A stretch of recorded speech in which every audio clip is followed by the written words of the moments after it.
Welcome, ladies and gentlemen. Welcome to the Infowars Nightly News. Today is Tuesday, July 17th, 2012. I'm your host, Aaron Dykes. Tonight, outrage after local news channel helps public identify gun owners using a system similar to that identifying sex offenders. Then, Iceland has hired an ex-cop to hunt down the bankers that wrecked its economy. And the Pentagon releases comics for globalist domination. All this, plus we replay a special interview from Jeffrey Smith, one of the leading food safety and genetically modified researchers in the country. Grab your pencil and paper because you won't want to miss this interview. All this and more on the Infowars Nightly News.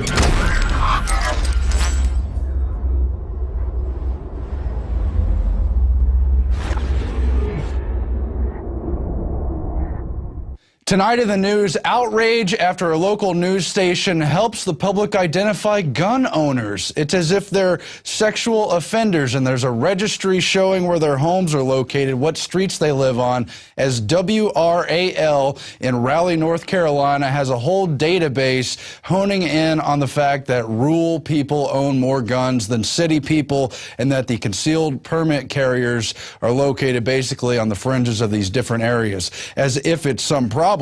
But they try to demonize gun ownership as if this is a liberal thing the government has allowed to go on and they should rein it in, and how really concealed weapons owners are the dangerous people, that they're somehow criminals or suspected criminals. And so you've got concerned resident David Knight. He's actually one of our reporter contest entries. He was towards the top. He almost won the contest. He sent us an email warning that although street numbers are not shown yet, they point out that most of the carry permits are in rural areas. On my road, for example, there's only 4 addresses. On other roads where you could find on there's maybe 1 or 2 homes, basically tipping off criminals to where there's weapons in the home and where there isn't, and allowing them to be persecuted by people who are terrified of firearms despite the Second Amendment. This information has only previously been available through written requests to the state's Bureau of Investigation, but now it's being publicized in effort to basically demonize gun ownership. Knight says the news station's act of helping the public identify gun owners is an attempt to name and shame, while suggesting the Second Amendment advocates pose a threat akin to sex offenders, which is ridiculous.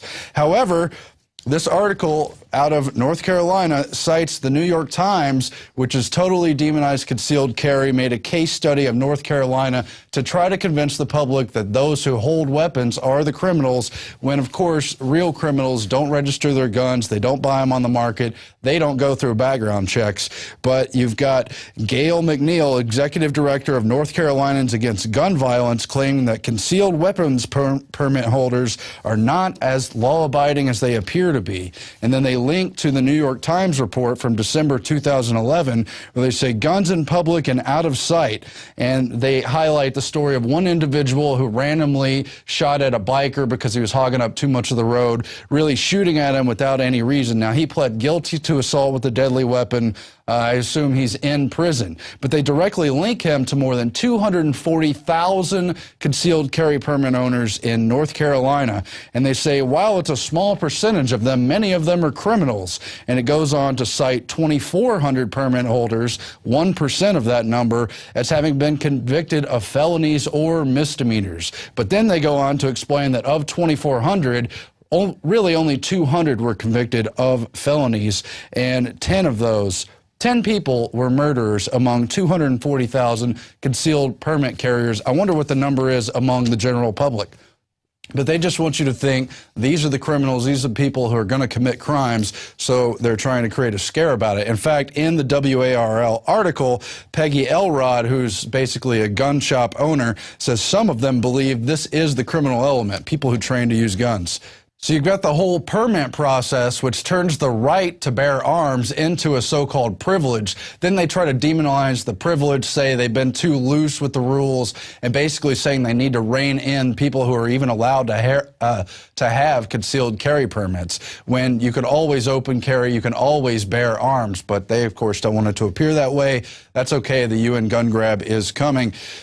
Turning to Iceland, this is a positive story, actually, because in all the other parts of the Western world, they refuse to even suggest that bankers are part of the problem of this worldwide depression that's looming. All the derivatives they traded to put all these countries in debt, in dire straits, to make the banks ready to collapse, and to try to get the public to pay for the whole collapse of the whole thing. Well, that didn't happen in Iceland. They said no to the banker debt, and now they have a white-collar crime investigator, a former local police lieutenant named Olafur Hauksson, who's going to be tracking down individuals who helped sink the country into the credit crunch. He's already brought a bunch of convictions, and he's going for more, including the former chief of staff of the country's finance minister, who is accused of insider trading charges. And they are not only tracking down the suspects, but help bringing the actual charges in the case to the court to make sure that things follow through in a reasonable manner. So Iceland really should be the model of how to keep your sovereignty in the midst of the financial crisis, how to not commit suicide by tying yourself to the bankers and drowning in a big lake. But instead, the media covers up Iceland and wants you to literally bow down to Goldman Sachs as they take over every other European country and get ready to do it here in the U.S. Just a very interesting story to keep our eye on. Now, Alex has a video just tearing apart Obama's latest speech where he says, if you produce something, you better thank the state for it, because the state basically helped you live, helped the sun come up, helped things happen in the modern world. Big indictment. Here's that video right now. If you've been successful, you didn't get there on your own. I'm always struck by people who think, well, it must be because I was just so smart. There are a lot of smart people out there. It must be because I worked harder than everybody else. Let me tell you something. There are a whole bunch of hard-working people out there. If you were successful, somebody along the line gave you some help. There was a great teacher somewhere in your life. Somebody helped to create this unbelievable American system that we had that allowed you to thrive. Somebody invested in roads and bridges. If you got a business, you didn't build that. Somebody else made that happen. The internet didn't get invented on its own. Government research created the internet, so then all the companies could make money off the internet. Barack Obama is bought and paid for by monopolistic capitalists who are anti-free market and who are extremely cold-blooded in their publicly stated orthodoxy of world corporate government, where they're exempt from all the laws they put on us. But Obama basically plays the part of a communist populist. We heard this from Lenin, Stalin, Mao, his mentor, the Marxist-Leninist Frank Marshall Davis. I mean, Obama brags about it in his book. Anybody who's read hardcore communist writings knows that the things that Obama covers in the speech he gave this weekend, campaign speech, is directly out of the Communist Manifesto and the planks of the Communist Manifesto. And if you read those planks, we're so close to it today. The issue is this is not a movement of the grassroots. Read None Dare Call a Conspiracy. We sell it at Infowars.com, written back in '71. It shows how Arm & Hammer, David Rockefeller, all of them, his dad before him, funded Lenin and Stalin. It's now declassified. Our government helped put Mao into power. Look it up. In '49, he killed over 60 million people. They want thugs, whether they're fascist or communist, that control countries. Okay, Bill Clinton's mentor wrote Tragedy and Hope, 1,400 pages. Head of Georgetown Political Science, breaking it down. This is the real world. But he gives this incredible speech and sells the population that, hey, collectivism is good. It's what makes things great. We know the type of collectivism that does not have the people's consent creates total nightmares. Every once in a while, if a crisis happens or something, you can see forms of collectivism that do create some breakthroughs. But generally, I'd say about 98% of the time, it is pure poison. And even if you have some philosopher king who directs some good things at a point, things degenerate later, and now those big systems of power that have been created and centralized are taken over by monopoly groups and mafia groups, and it creates a hellish situation. Look at every collectivist model. China, Russia, all these other countries that have done it. It produces tens of millions of dead. Now, you can go to Infowars.com or LouRockwell.com and read this Comrade Obama praise the state, ungrateful, individualist heathen. And remember now, 51% of the U.S. lives on a government paycheck. And I understand they took your money your whole life, and now you can say it's your money. The point is they've got you under their control. But for Social Security and people out there, they're already devaluing your check with inflation. And wait till QE3 hits that they're just now starting to announce. So here's a clip of Obama, and then I'm going to break down some of the speech and the fact that he's visiting Austin today here on Infowars Nightly News. They know they didn't. If you've been successful, you didn't get there on your own. You didn't get there on your own. I'm always struck by people who think, well, it must be because I was just so smart. There are a lot of smart people out there. It must be because I worked harder than everybody else. Let me tell you. All right, let's pause it right there. And he goes on and on. Remember, they've now got 51% and growing of the population totally dependent on government. I saw this number from LouRockwell.com and looked it up. It's true. Did you know that they've doubled the number of people on welfare in just 3.5 years? Doubled. Because, yes, the banksters in this monopoly economy are putting things into a depression. So a lot of people would be in trouble if they didn't have it. But they create an atmosphere where you've got to go to them for help. And then they can use that giant mob as a political army, just like they're now announcing the, quote, free government health care for the illegals, but citizens have to pay for it. That's now been announced. And, old people won't get the treatment now because it's all rationed. The death panels, it's all being announced. But understand this, even if you believe in collectivism, they don't have the consent. This is an offshore banking cartel with people like Warren Buffett, the biggest single recipient of the banker bailout in 2008 through 2010. Look it up. It's New York Times, Wall Street Journal. He's quite proud of it. He's always saying, I'm rich, I don't pay enough taxes, raise taxes on me. Because he knows they helped write the laws where he's exempt. People won't look at the fine print. He's basically exempt, just like Mitt Romney is, just like General Electric and Google are. Most of these companies pay zero tax. He used your tax money with the General Motors bailout to move it to Brazil, Eastern Europe, and China. 22 bill, Cadillac, and Volt. Look it up. You cannot make this up. So he's here telling you he's going to save you with big government with all these desperate people.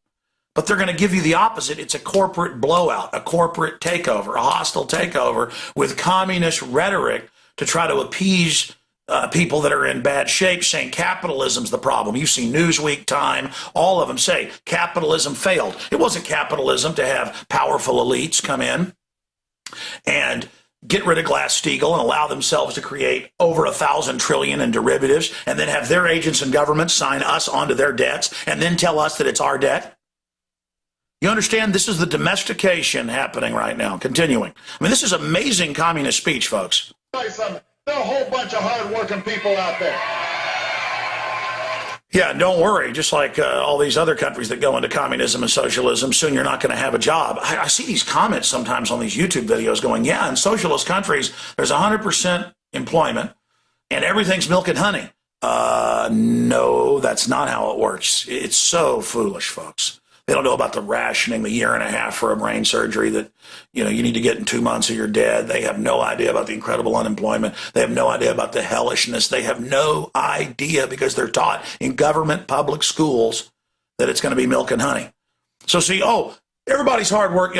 It's not the globalists' fault for destroying our currency and shipping our jobs overseas that hardworking people can't get ahead. No. It's anybody that's got a better job or more money than you do. People making $125,000 a year individually or $250,000 in a couple. That's who he's saying rich, people that aren't exempt. You understand?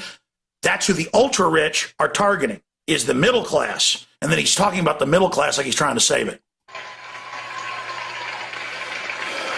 If you were successful, somebody along the line gave you some help.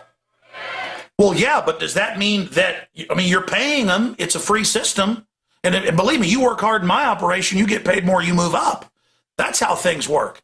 If the company keeps growing, but see, he's a globalist, they cheated everybody and shipped the jobs overseas. There was a great teacher somewhere in your life. Somebody helped to create this unbelievable American system that we had that allowed you to thrive. That allowed you to thrive. By the way, and this is the most important point, every place like New York, Chicago that they control is a hellhole for the general public and super hard to make it unless you're part of a special, class like Wall Street. And believe me, that's a special clique to get into, the highest levels of that. We've interviewed all the top people.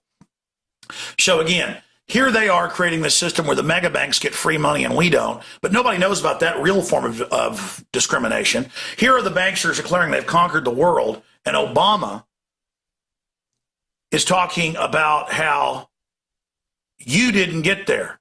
He says, if you've got a business, you didn't build that. That's a quote. Somebody else made that happen. That's a quote. If you've got a business, you didn't build that. Somebody else made that happen. Continuing, again, the state is not God. It creates nightmares 98% of the time. And if for brief times it doesn't, then later that same system becomes corrupt.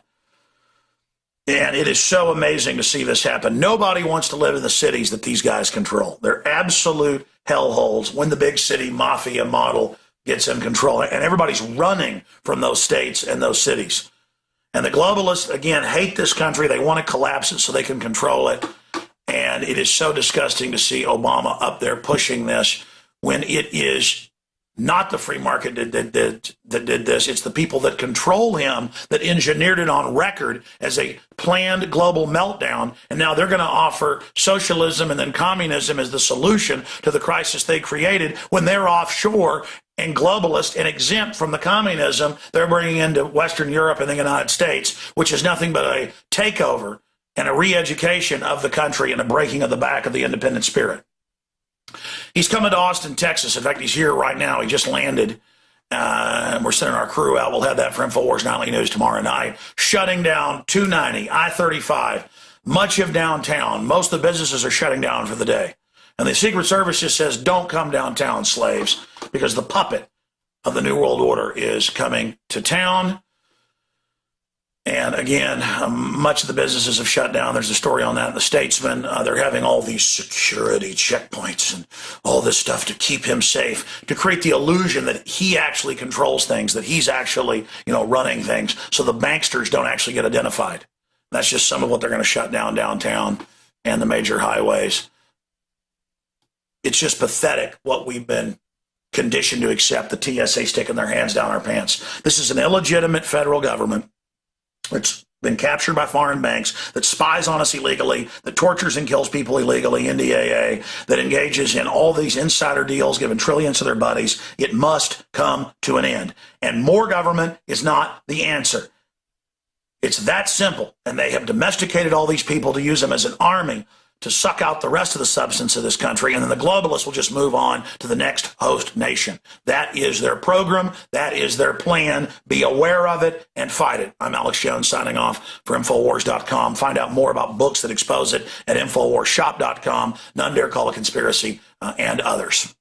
Actually, that whole thing may be a little harsh on Obama. I know he's really trying to do things to turn the country around. In fact, while we were playing that video, I got a call from Alex. He's put up a new video. He's really had a change of heart. Let's hear what he has to say now. Ladies and gentlemen, I want to repent here on air, and I want to apologize to Mr. President, Mr. Obama. The buck really stops with him, and he really cares about us. That's why Goldman Sachs and JP Morgan and all these foreign banks financed him and Bush and Romney, because they're good people. And I want to apologize that earlier today I put out this video, Obama says the state is God, because I was critical there. But I had a conversion, and I want to apologize right now for this video. And I just want to say that I shouldn't have talked about this dear, sweet man that the international bankers put in charge of us. They did it because they care. And yes, he says repeatedly, quote, if you've got a business, you didn't build that. Somebody else made that happen. You're absolutely right. None of us did anything but government. Thank you so much. In fact, right now, I just want to say I'm sorry to you and all the other bureaucrats and people that work so hard and are so good and are so creative and have always been so nice to me.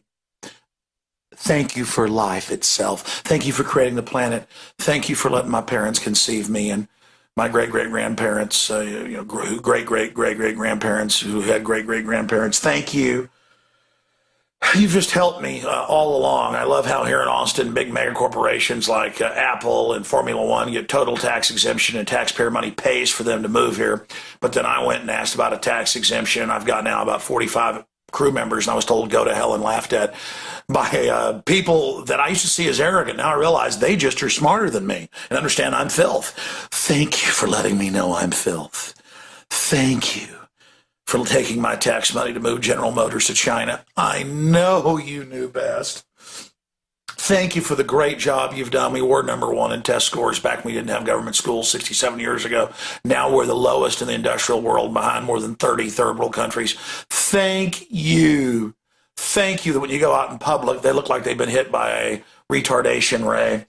Thank you. You're really doing a great job. Of course, dumbing us down on purpose because you're our rulers. I mean, excuse me, that's the old Alex. I'm sorry. Thank you for creating milk and honey in the streets, sir. I mean, like you said, everybody who has a business knows they've got to give back. Paying on average over 50% taxes isn't enough, and giving people jobs and, putting up with all the stuff. I mean, that, working 18 hours a day, it's because of you, sir. Reading off a teleprompter, vacationing over 100 days a year. You deserve it. We created a lot of millionaires.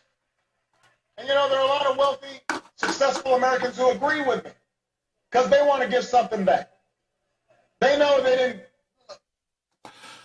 Oh, we created a lot of millionaires. I guess you kind of did by devaluing the currency the last 10 years. They didn't want it used to be, I guess, to be a millionaire, I've read. But, here you have it. And he goes on, let's face it. We didn't build the business. Here it is.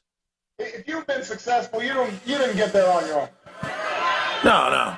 And he just goes on. So, yeah, if you got a beautiful voice, or you're a great painter, or you're a great dancer, or you're a woman who goes out and, sells her body, or a woman who goes out and paints paintings, or a man who goes out, whatever it is. You're an NFL player who goes out and sells his talents and sells his body to get broken up. You didn't do it on your own. You got that? Of course, the coaches and everybody else got paid, and they made money off of you, but that isn't enough. You need to pay the foreign banks that most of our taxes are paid to now on record. Even Ronald Reagan's own commission, the Grace Commission, found they go to foreign banks. More needs to go to them who are tax exempt because he cares about poor people, even though he's financed by the bankers who are tax exempt. Thank you, sir, for the NDAA and the drones and the checkpoints and giving the illegal aliens health care when you wouldn't get jack crap in Mexico if you went down there as a U.S. citizen. Thank you, thank you, thank you. You didn't get there on your own. I'm always... Well, sure. I guess our parents, I guess all the taxes we paid already, none of it's enough, is it? Notice we have bigger government we ever had in this country, and the prosperity's going out the window. And all the big government types that run cities like Chicago and New York, everybody wants to get the hell out of them. So the OECD and the UN and the IMF World Bank say they want a global government so there's nowhere to run. And I agree, nowhere to run, 100% taxes. It's great when the Soviet Union takes over and kills tens of millions, starving them to death and working them to death in work brigades. When China did it and killed over 60 million in just a 10-year period, 64 million. Mao Zedong, wonderful guy. I was wrong all these years. The state is God. You are God, Obama. The derivatives we've been signed on to, the now 40+ trillion in banker bailouts to the mega banks as direct taxes to them. All the police and bureaucrats and being talked down to like I'm filth. Thank you. I needed to know that. You're right. We need more government. UN diplomatic communities, they can run drugs and run child sex slaves and everything else. I guess I was a bad person for not liking that in the past and knowing the UN's running giant murder operations worldwide while models run around on TV telling us give money to UNICEF so they can kill kids. I was wrong to be against all that. All the art, all the literature, all the culture, because he goes on to say that came out of the government. So thank you. Thanks for all the monopolies and giving insider deals to your friends. Thank you. Thank you. That's why all governments get these control freak classes in power and things get out of control. And whether it's the Druids or whether it was the Aztecs or the other Mayan cultures or the Babylonians, every culture, including the Romans and the Greeks, had human sacrifice because government starts demanding your firstborn kids be chopped up, and they would kick the meat down the steps at Chichen Itza and other areas in Mexico, and then people would come up and pay. The priests made their money, that was their tax, off the succulent child's meat. And again, I shouldn't be against that. Government produces so much. Every government in history finally gets crazy control freaks in charge who start demanding we sacrifice ourselves on bloody altars or in big wars. And again, I apologize. I was wrong all along. You're right. Thanks for all the dependency and the general public that can hardly talk now in the giant sprawling inner cities crumbling and rotting and everything falling apart. But people run to the few states that aren't like that, like Texas and other areas, but the bureaucrats all run here like a horde of magic-loving locusts to eat our flesh down to our bones politically, sending out swarms of bureaucrats to eat out our substance. Oh, but that's the Declaration of Independence. Thank you, Obama, for teaching me that America was really bad. Thank you for teaching me that it was scum. But calling total communist world government run by offshore fascists who are exempt. Oh yeah, fascism's above the communism and then is exempt from it. Carol quickly wrote that at Georgetown, but all you political idiots who were taught in public schools comment on this YouTube video or at Infowars Nightly News and say that I don't understand that communism or fascism are two different things. No, they're not, you idiots. Anyways, you're just taught that in the false paradigm. Oh, I'm sorry, I apologize. Fascism and communism are good now. I agree with Obama. Again, secret arrests, all of it being lied to, warrantless wiretapping, everything diametrically opposed to what this country was founded on. Oh, it's so American to have FEMA demonizing the founding fathers. So thanks for all that is good. Thank you for being God. Thank you for teaching me that the state is God. I apologize to you. I worship you, Barack Obama. Like they said during the election in 2008, they said you might be Jesus in the news. And I guess you are. And they said they would arrest people if they criticize you. So I just worship you and thank you for the breath in my lungs. Thank you for the grass growing. Thank you for the birds tweeting. Thank you for the sun. Thank you for the ocean. Thank you for all the beautiful government buildings and the great service and just all of it. And thank you for what you do to humanity, taking any future destiny away and taking any rugged individualism away. Thank you for what you've turned America into and the rest of the world. We can just look at it and thank you for how beautiful it is. So thank you, thank you, thank you, thank you. And I apologize to all of you. You're right. You're right. This is a beautiful system you've created, and that is all I have to say. Thank you so much for everything you do. And I just think all governments are God, like the churches teach, Romans 13. We should worship, do whatever government says. The founders were wrong to stand up against it. Do what government says. Take all the Prozac, take all the vaccines, the modern forms of sacrifice. Ignore all the facts that they're putting cancer viruses in it because the governing class likes to kill people, and that's their enjoyment, and they're in charge, so they obviously know best. And again, I apologize and worship you, Barack Obama. Oh, thank you so much for all you do. Alex Jones signing off for Infowars.com, an evil website that doesn't worship government and tyrants and thugs and checkpoints, and I believe in freedom and family and the Second Amendment, and I'm evil, and I apologize. It's so horrible. I apologize. Back to Infowars Nightly News. Now, Sheriff Joe Arpaio has, of course, been closely following what Obama has to say as well, and he agrees with the whole idea that the state's always there to help you. I mean, obviously, if you have a birth certificate from Hawaii, that means someone helped you get it. Of course, that's all sarcastic. So is Alex's video. But actually, Arpaio has revealed that he thinks it's a national security threat, the issues surrounding Obama's birth certificate, and basically punting the ball because he doesn't know who to turn to, because the people who are supposed to be accountable to these kinds of major questions of legitimacy of presidents, over whether or not the government can continue, over whether or not you can get forged documents, well, those people all answer directly to Obama, Eric Holder and the rest of them. So who does Arpaio even turn to with the fact that he thinks the birth certificate was fraudulent, forged? There's all these different things with the document, but then he finds that even foreigners are able to get birth certificates in Hawaii, according to his investigation. We'll have detailed coverage of that, I'm sure, coming up later in the week once we've had time to analyze the video. But we've seen the rush reports on WorldNet Daily and other websites about Arpaio's investigation. You know the mainstream media won't be covering that. Meanwhile, the Pentagon has released a Comics for Global Domination. It's part of this larger propaganda effort, and never mind the actual money spent, there's a great deal of mental capital that goes into convincing young people to join the military, that it's a cool adventure, that we're doing good around the world, kicking ass and taking names in the hope of preserving so-called democracy around the world. Really a big lie, but here's some of that propaganda, obviously aimed at children.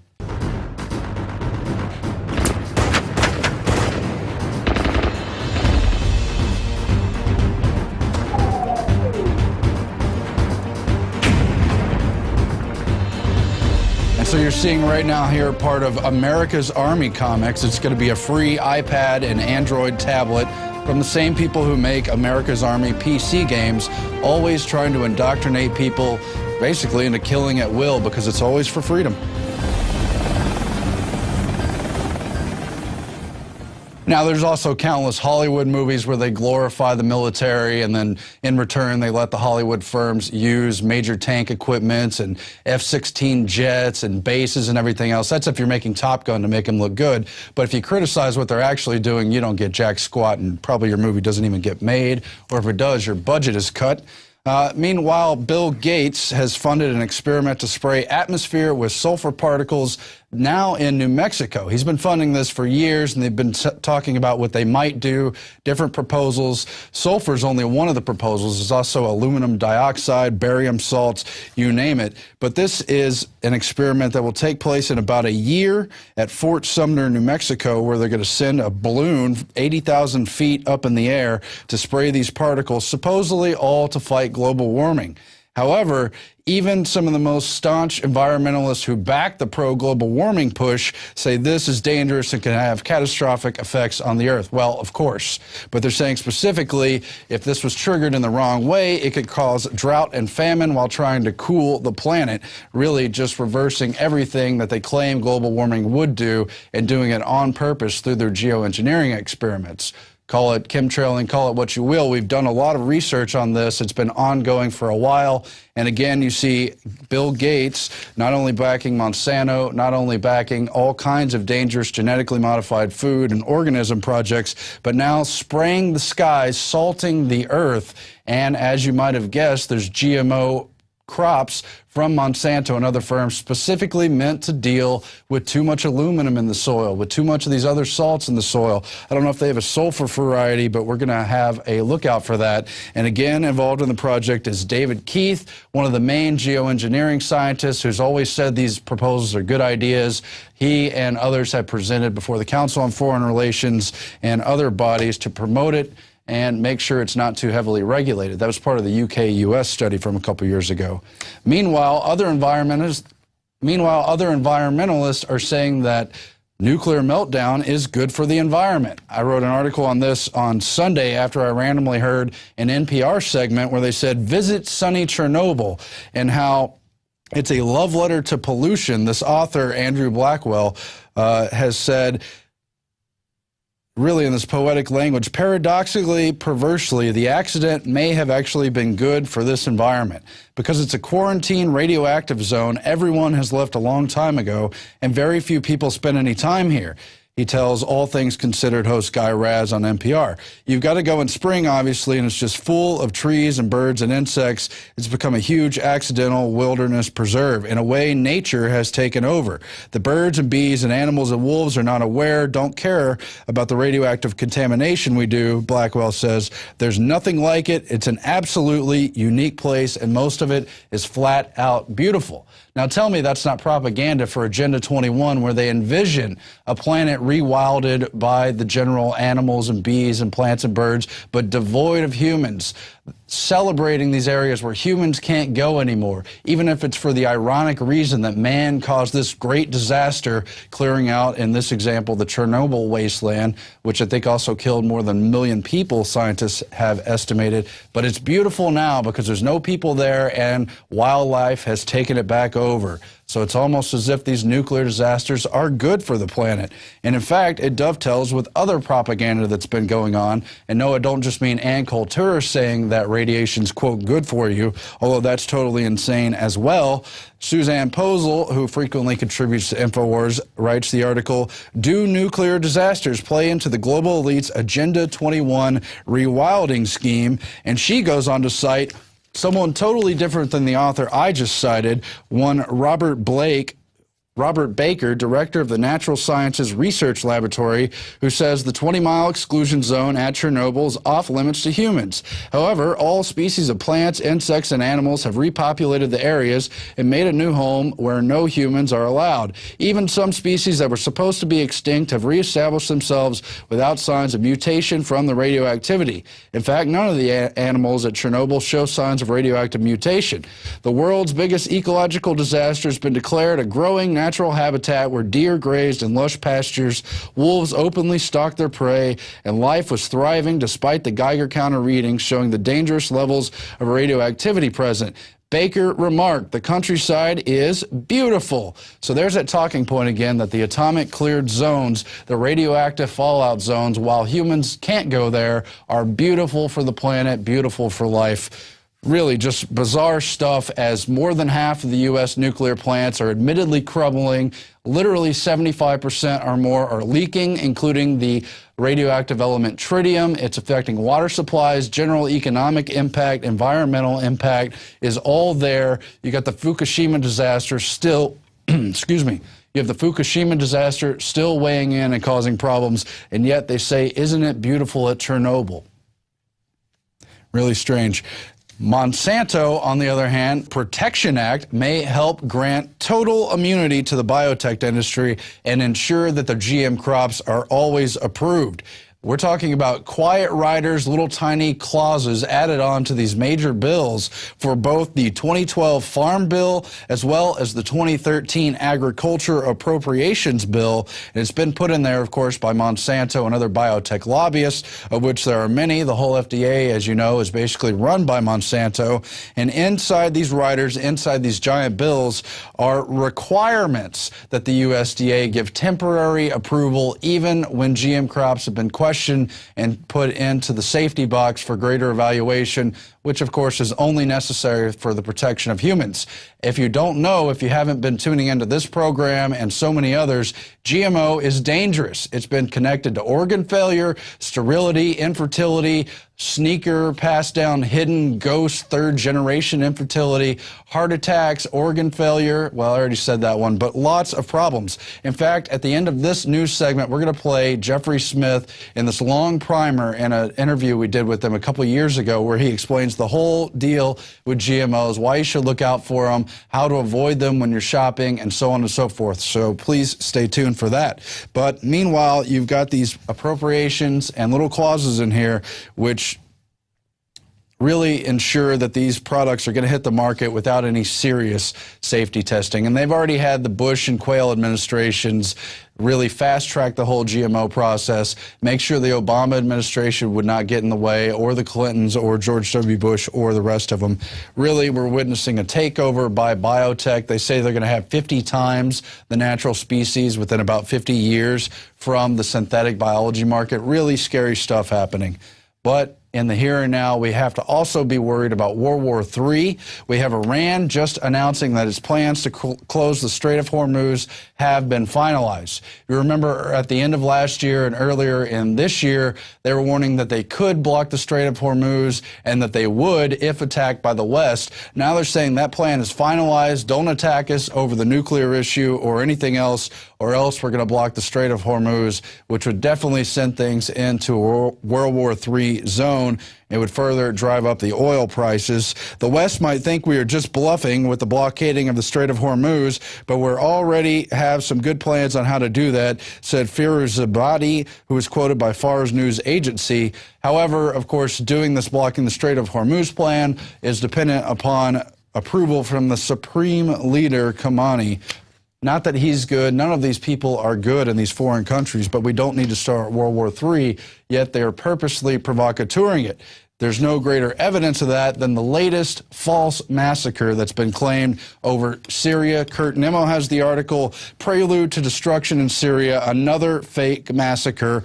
That's the massacre at Tremse, Syria. It was reported with standard sensational fanfare over the weekend by establishment media, yet it is just another war propaganda fabrication. Like the babies in incubators, like everything, like every war of the 20th century that the West was involved in. It's been billed as Syria's bloodiest massacre by Newsweek, Bloomberg, you name it, Hillary Clinton, all these people. But in reality, it turns out all the people supposedly massacred were really just rebel forces. They were 90% plus all male. They were all of fighting age except a couple people. They haven't been able to produce any real victims' names that would be part of a, quote, massacre. I believe there was one 6-year-old child who was killed. Well, you want to guess how many civilians will be killed if you bastards go to war in Syria, if you start a World War III? How many civilians were killed in Iraq? It's been estimated conservatively at more than 1 million people during the formal war and another million during the decade of sanctions under Clinton and the others. But they want to holler and scream about 130 excuse me, not even 130, 103 victims that were actually just al-Qaeda rebel fighters funded, propped up by the West to take over Assad. That's what's really going on, but they want to claim it's a massacre. And even the New York Times admits that it was a battle, not a massacre. Details of a battle challenge reports of a Syrian massacre. That's in the New York Times. It's right here. And it goes on to explain how the whole deal with the city of Hama and the deal with Tremsa was all just really an uneven clash between the heavily armed Syrian military and the local fighters bearing light weapons that they got from the West. And they've got the Syrian National Council and the other CIA factions prepared to take over Syria once they topple Assad, or once they get a big civil war going, or any of the other contingency plans they have in the works. But that is why Tony Cartalucci, among others, has written that Hillary Clinton must resign, because she's been propping up this latest event in Tremsa as a massacre when it was really a battle from a faction they've covertly propped up. Let's just get honest about what's going on here. Her irresponsible warmongering challenges America's credibility, he argues, and obviously that's true, but of course Hillary's just taking orders from those who steer the real master plan. She's just a hatchet man. She's an executioner. She doesn't make decisions, although she happily would make basically the same decisions, because she loves to see people, well, let's just say some celebrate the war and bloodshed that goes on around the world. I, for one, don't. I hope we can somehow avoid this. Meanwhile, there's another bombshell with Syria. A defected Syrian ambassador admits to his role in killing U.S. troops. He claims he was killing on behalf of al-Qaeda and on behalf of Assad in Iraq. Well, while it may be true that al-Qaeda was killing U.S. soldiers in Iraq, there's very little evidence to believe it was being directed from Assad. Instead, Tony Cartalucci outlines how the West has been propping up al-Qaeda for all these years, and how all that killing was basically done under the Hegelian dialectic to stir things up and ensure a big body count, and how this hero of the West for defecting is really part of the problem, and they're just propping up Assad's so-called casualty claims and his wrongdoings, while always avoiding what the West has done. I hope they don't go to war. We turn now to the Daily Quote. Stay tuned. After the break, we have the big Jeffrey Smith interview. You want to tune in. You want to share it with friends and family, especially those who really haven't gotten around to studying the effects of genetically modified organisms. This is a great primer, a great introductory lesson. We turn now to that quote. By the end of this decade, we will live under the first one-world government that has ever existed in the society of nations, a government with absolute authority to decide the basic issues of survival. One world government is inevitable. That's from Pope John Paul II, and it's definitely true. You see it with the environmental issues. You see it with the demonization of guns. They want a collectivist society, not an individual society. So being an individual in the future is basically going to be outlawed and demonized. You always have to do things for that greater good. Anyway, thanks for watching, people. Please subscribe to PrisonPlanet.tv. You help fund this program. You help us get the word out. And please also check out Planet Infowars, where you can turn the website, that's a social network website, into your weapon against the New World Order. You can make it your info war to fight your way, hone in on the issues you think are most important, and help organize people either in your local area or across the globe who are interested in it, network on the issue, and begin to take action. That's all for my part for tonight. Thanks for watching, and stay tuned.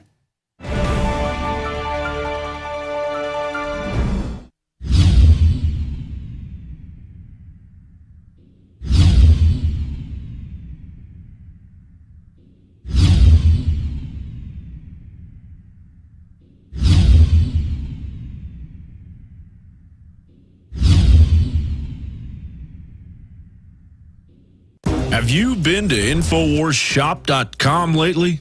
Express your inner patriot with these brand new InfoWars t-shirts. Say it loud with the InfoWars Bullhorn shirt, or educate the sheeple with the Bill of Rights shirt. Grope the public's mind with the TSA shirt. And with this shirt, you can let the dark side know of the Rebel Alliance's power. All available at InfoWarsShop.com. Sick of the globalist eugenicist control freaks adding poison to your water and laughing as you get sick and die? Start purifying your water with ProPure. My friends, I've done a lot of research, and the best gravity filter out there, bar none, is ProPure, and it's available discounted at Infowars.com. Its filters are silver impregnated to prevent bacterial growth. There's no priming required. It's NSF 42 certified. Optional fluoride filters can reduce fluoride up to 95%. Easy to set up and use. Doesn't require electricity. Purify water from lakes, streams, ponds, and wells. This filter system leaves in beneficial minerals, which is key. Save money by not buying bottled water and avoid BPA that leaches from the plastic. ProPure is the best gravity-fed filter out there. It's what my family uses. Infowars.com already has the lowest price on ProPure. But if you add the promo code WATER at checkout, you get an additional 10% off at Infowars.com. You can also call to order 888-253-3139. We are back at the Infowars Nightly News. As we mentioned before the break, we're going to play now a full hour-long exclusive Infowars interview with Jeffrey M. Smith. He's the leading expert on genetically modified organisms. He's not only studied all the scientific studies on them, he's interviewed industry experts. He's interviewed those scientists who conducted the research. He's found out all the inside tracks of how some of the scientists talk about population control, how others are not able to continue the research because of threats, because of destroyed equipment, because of loss of funding, while all the industry studies just automatically and superficially say GMOs are safe to eat when we know damn sure well they're not. The whole future of humanity is at stake if we don't stop these things from taking over the market, which Monsanto and the other major players are working very hard, as we mentioned about this bill, to ensure that they're allowed to go through even before safety testing. They are trying to take over everything, and it's not just the physical effects. It's not just the organ damage. It's not just the effect of gut flora. It's not just the sterility and infertility that's all been linked to GMO. It's taking over government itself, putting in their vice presidents, their lobbyists, as the key FDA approval mechanisms, buying out the USDA and the other regulatory agencies, making sure that they don't do their real job to simply let Americans and others around the world know what's on their plate. This is a disturbing trend. It's not going to go away until we look closely at the issue. So with all that in mind, that's why we're going to show you this exclusive Jeffrey M. Smith video. But I also want to let you know we carry a number of his products at Infowars.com. It's not to make money. It's to educate people on how important GMO issue is. The latest is Scientists Under Attack, Genetic Engineering in the Magnetic Field of Money. That was a Bertram Verhaeghe video produced in France and Germany, but with cooperation from Jeffrey Smith. He helped us get it here at the Infowars store. He's also put out the GMO trilogy, an excellent highlight on the basic primer, the whole deal. He also interviews the experts in India, where they've been fighting the farmer suicides and trying to keep GMO out. His book, Seeds of Deception, an excellent book, and his other book, Genetic Roulette, all by Jeffrey M. Smith. We also carry The World According to Monsanto, which he's had some cooperation of, and all of them really expose this industry for what it is, highlight the dangers, and help educate people, as well as telling them where to shop to avoid genetically modified foods, and some literature on which foods are most important to make sure you buy organics on. With no further ado, we turn now towards that interview, and we really respect all the warnings Jeffrey M. Smith has tried to bring to our program and to the alternative news world in general. Of the hundreds of researchers that I've interviewed, scientists, you name it, no one has showed a greater overall knowledge and the skill to articulate it in an easily understandable way than Jeffrey M. Smith. His detailed study of GMOs, Monsanto, suppressing science and research is just amazing. Well, here's the exclusive, never before seen and heard interview with Jeffrey M. Smith. My name is Jeffrey Smith, and I'm the Executive Director and founder of the Institute for Responsible Technology. Our campaign for healthier eating in America is designed to create a tipping point of consumer rejection against genetically modified foods in order to force them out of the market. Genetically modified foods are foods where the gene from one species, say viruses or bacteria, are forced into the DNA of plants such as soy, corn, cotton, canola, sugar beets. Those are the 5 major GM crops. And the derivatives of those crops, unfortunately, are in the vast majority of processed foods. So when you look and see soy lecithin or soy protein or high fructose corn syrup, even sugar, unless it says cane sugar, will have genetically engineered sugar beet derivatives. The reason why genetically modified foods got on the market in the first place was because an FDA policy claimed that the agency wasn't aware of any information showing that the foods were significantly different. On that basis, they said absolutely no safety testing was necessary. If the biotech companies like Monsanto and Dow and DuPont tell us that the foods are safe, then the FDA has no further questions. The concept that the agency was not aware of differences between GM and non-GM foods was pure fiction. Documents made public from a lawsuit 7 years after the policy was created prove that the agency was very well aware that there was differences. In fact, the overwhelming consensus among the FDA's own scientists were that genetically modified foods could create allergies, toxins, new diseases, and nutritional problems. They had urged their superiors to require long-term studies. But you see, the first Bush administration had ordered the FDA to promote the biotechnology industry. And so the FDA recruited, for a position they created for him, they recruited Michael Taylor, Monsanto's former attorney, who later became Monsanto's vice president. While he was in charge, the policy was created that overruled and ignored the science and the scientists. Now, Michael Taylor, who I believe may be responsible for more food-related illnesses and deaths than anyone in human history for fast-tracking GMOs onto our food supply, he is now the U.S. food safety czar under the Obama administration. While Obama was campaigning in Iowa, where I'm from, he promised us that he would require mandatory labeling of genetically engineered foods. We've been asking for this for years. In fact, 9 out of 10 Americans want genetically modified foods to be labeled. But because the FDA is ordered to promote the biotechnology industry, they ignore the desire of 9 out of 10 Americans in order to protect the economic interests of 5 GMO companies. We had hopes that Obama would fulfill his campaign pledge, but so far, no luck.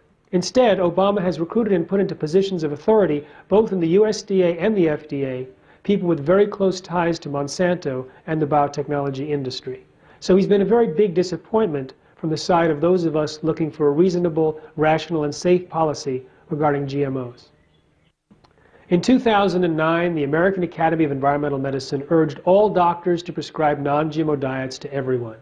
They said animal feeding studies have linked GMOs causally with things like reproductive problems, immune system problems, accelerated aging, dysfunctional regulation of insulin and cholesterol, and organ damage and gastrointestinal problems. They asked for doctors around the country to prescribe non-GMO diets and to give out educational materials to help people understand the risks and the alternatives. There are 2 main reasons why people genetically modify foods. They either drink poison or produce poison. The poison drinkers are called herbicide tolerant. Most popular variety is Roundup Ready. Let me explain. Monsanto's scientists found bacteria growing in a chemical waste dump near their factory, surviving in the presence of their herbicide called Roundup. So they had the brilliant idea, let's put it in the food supply. So they took the gene from the bacterium that allowed it to survive applications of Roundup and put it into soybean, corn, cotton, canola, etc. So now you can spray the field with Roundup and it kills all of the other plant biodiversity in the field, but not the Roundup Ready soy and Roundup Ready corn. The other variety of genetically modified crops produces a poison.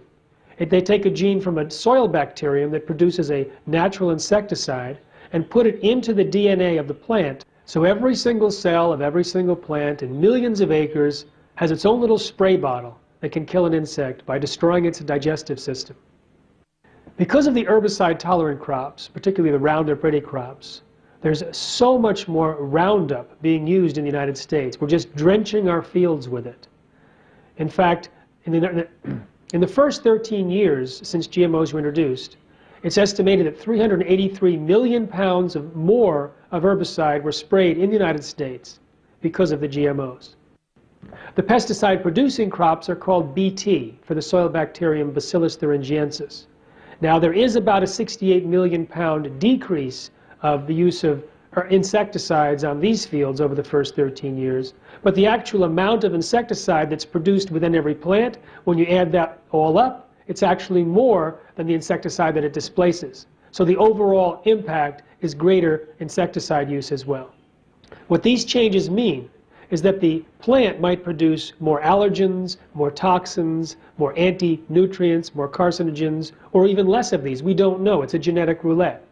In fact, the process of approval of these GM crops do not evaluate these type of changes. In Monsanto's own studies, which they conveniently left out of their published paper, which we were covered later, they found that in cooked GM soy there was as much as 7 times more of a known allergen called trypsin inhibitor, and about a doubling of an anti-nutrient called soy lectin, which blocks the absorption of certain nutrients. In genetically modified corn, a gene which is normally switched off was switched on to produce an allergen, and other proteins were truncated or changed in shape, which can change a harmless protein into a potentially deadly one. In fact, when they looked at that corn variety, they found 43 different proteins that had significantly changed their levels of expression because of the genetic insertion. So these could be caught wreaking havoc with our health or the environment, but no one has evaluated them. One of the most consistent features of the animal feeding studies is immune responses.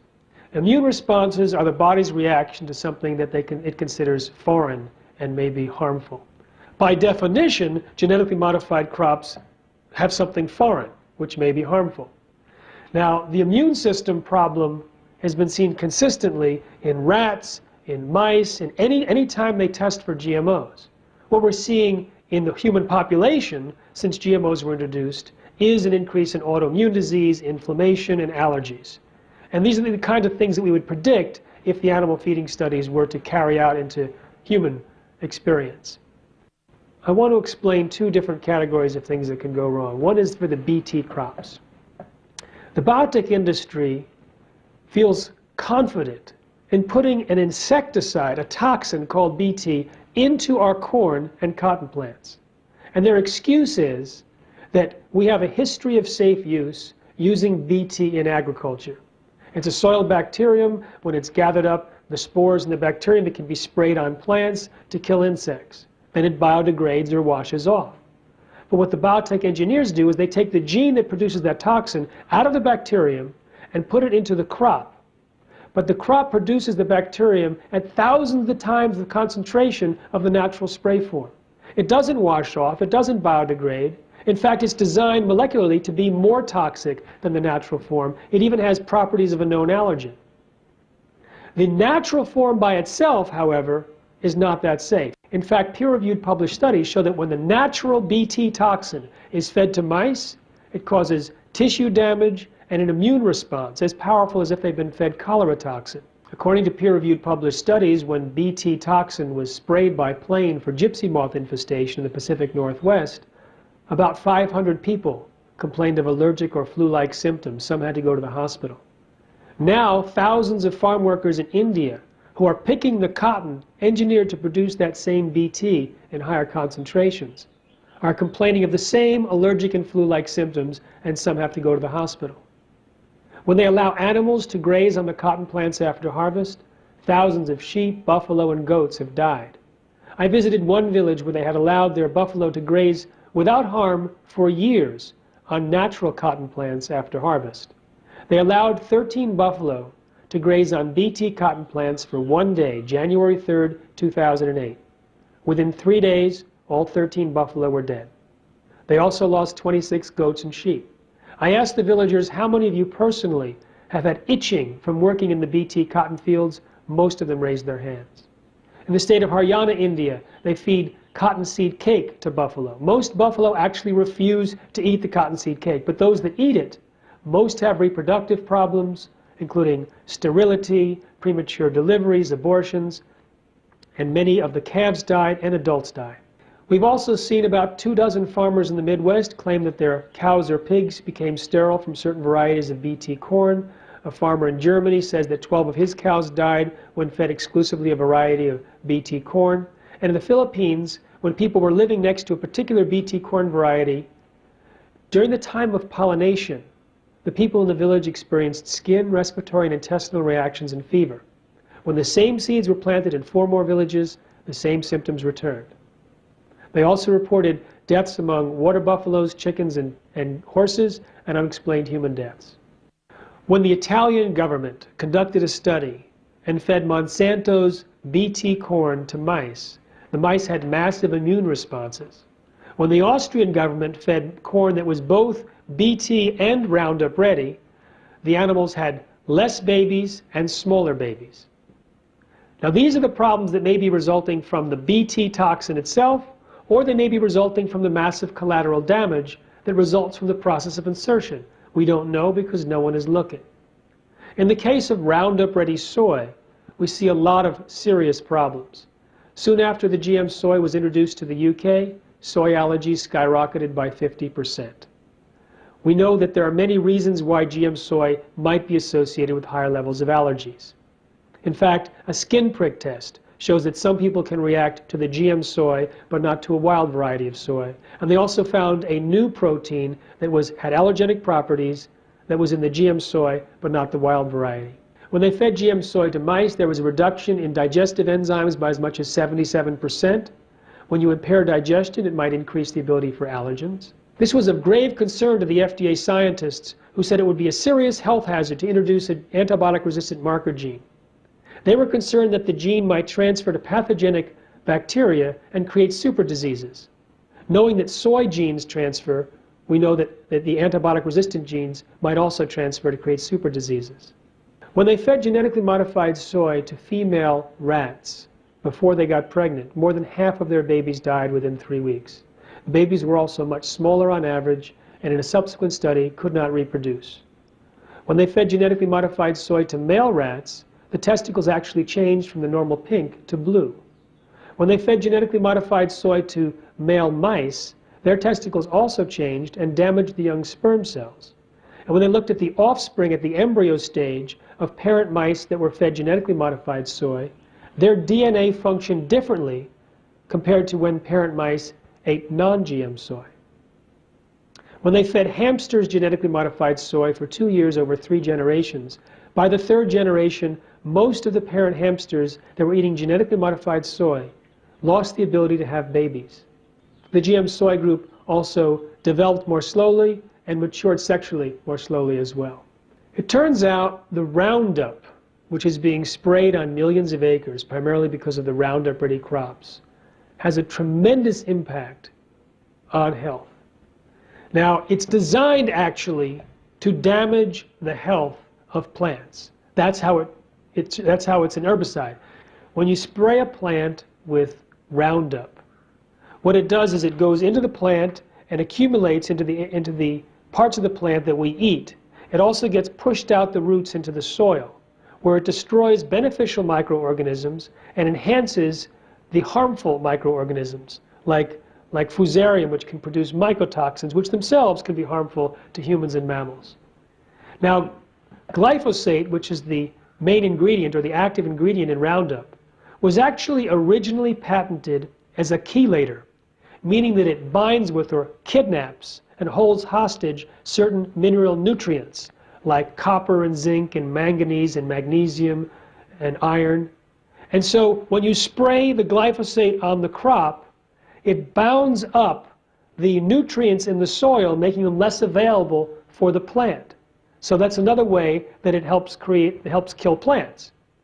But when we eat the glyphosate, either in the plant or because of the contaminated groundwater, we also end up chelating some of the nutrients in our bodies, making it less available for our health and protection. And there's a lot of diseases that are associated with mineral deficiencies. Now, the Roundup itself is also toxic to humans and mammals. In fact, it interferes with endocrine development. It can cause, in certain rat studies, lower sperm counts, abnormal or dead sperm, lower testosterone level. So when we see the genetically modified Roundup Ready soy being fed to animals and causing reproductive problems, we don't know if it's the GMO component or the high residues of Roundup. In addition, the glyphosate in Roundup doesn't just dissipate. In fact, 2 courts, one in the United States and one in France, told Monsanto they had to stop saying that their Roundup was biodegradable. It actually accumulates in the soil and can last up to 3 years or longer. So the more we spray with Roundup, it has an accumulating effect, so that anything that's planted in that same field after Roundup can also uptake the Roundup. And it can be reactivated when you put in fertilizers. They've even found glyphosate in the manure of chickens. So now if you spread chicken manure on a field to create increased nutrients, the glyphosate might tie up the nutrients, making it harder to nourish the plants. And we are flooding our country with this glyphosate. In fact, the weeds are developing resistance, so people are pouring on more glyphosate, which is the active ingredient in Roundup.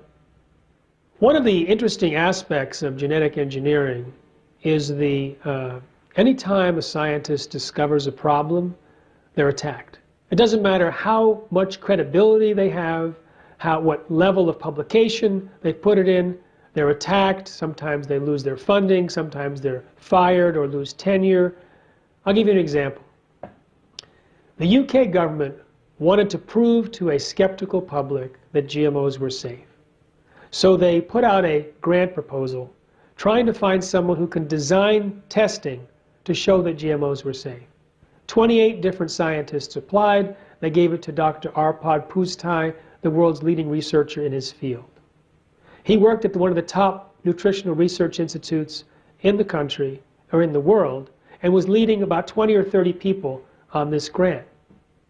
He fed genetically modified potatoes to rats as part of the protocol. The potatoes were engineered to produce an insecticide.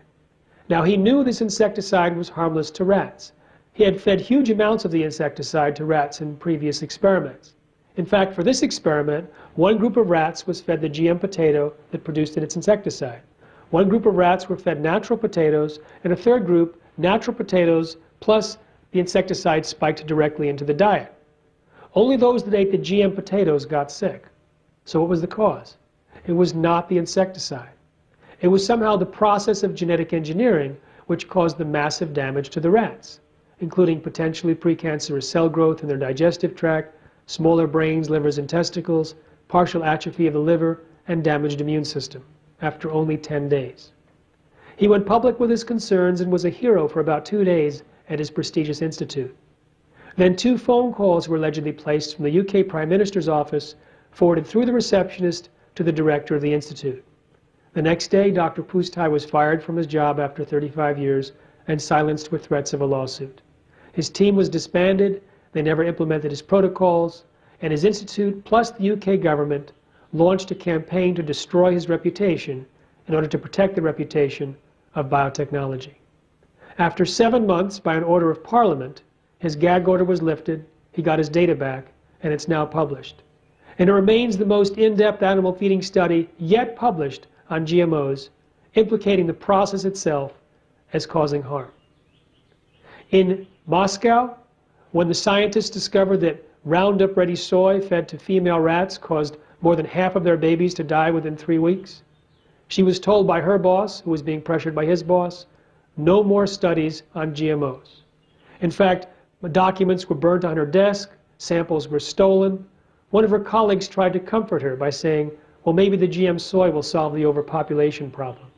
One of the criticisms that was leveled at the Russian scientist, which has merit, is that she never conducted a biochemical analysis of the feed. So maybe there was some toxin mixed with the GM soy that caused this astounding death rate. But after she had done the research 3 times with similar results, coincidentally, the rat chow, which was being fed to all of the rats in her Russian facility, switched to be based on GM soy. So she couldn't do any more studies because she had no controls. But after 2 months, she had the brilliant idea to ask her colleagues, what's the infant mortality rate in your mice studies? Let me say that again. But after 2 months, she had the brilliant idea to ask her colleagues after 2 months, what was the infant mortality in the rats that you're working with? It had skyrocketed to over 55%, suggesting that it wasn't a particular toxin in her batch, but it's a more generic aspect of genetically modified soy. When Dr. Carrasco in Argentina linked Roundup to birth defects, both in amphibians and possibly in humans, he was immediately attacked, and 4 people showed up at his place of business and tried to interrogate him in a very aggressive manner. Time and time again, when scientists discover adverse findings about GMOs, they're attacked viciously in the press, through their colleagues. It happens so often that many scientists just give up and they refuse to do any more research about GMOs. One of the myths of biotechnology is that GMOs are going to feed the world. Actually, they work against feeding a hungry world. If something is to feed the world, well, first of all, it has to increase yields, it has to be reliable, and yield increase actually has to be a way of solving the hunger problem. It also has to be healthy and better than competing technologies. GMOs fail on every count. First of all, the average GM crop reduces yield. It does not increase yield. Second, increased yield actually isn't the solution to hunger today. We have more food per person than any time in human history, but 1 billion people go to bed hungry or malnourished. It's a question of distribution and economic access. Also, GMOs are not reliable. Take the case of BT cotton in India. That Monsanto has convinced millions of farmers to plant BT cotton. And unfortunately, it doesn't always perform.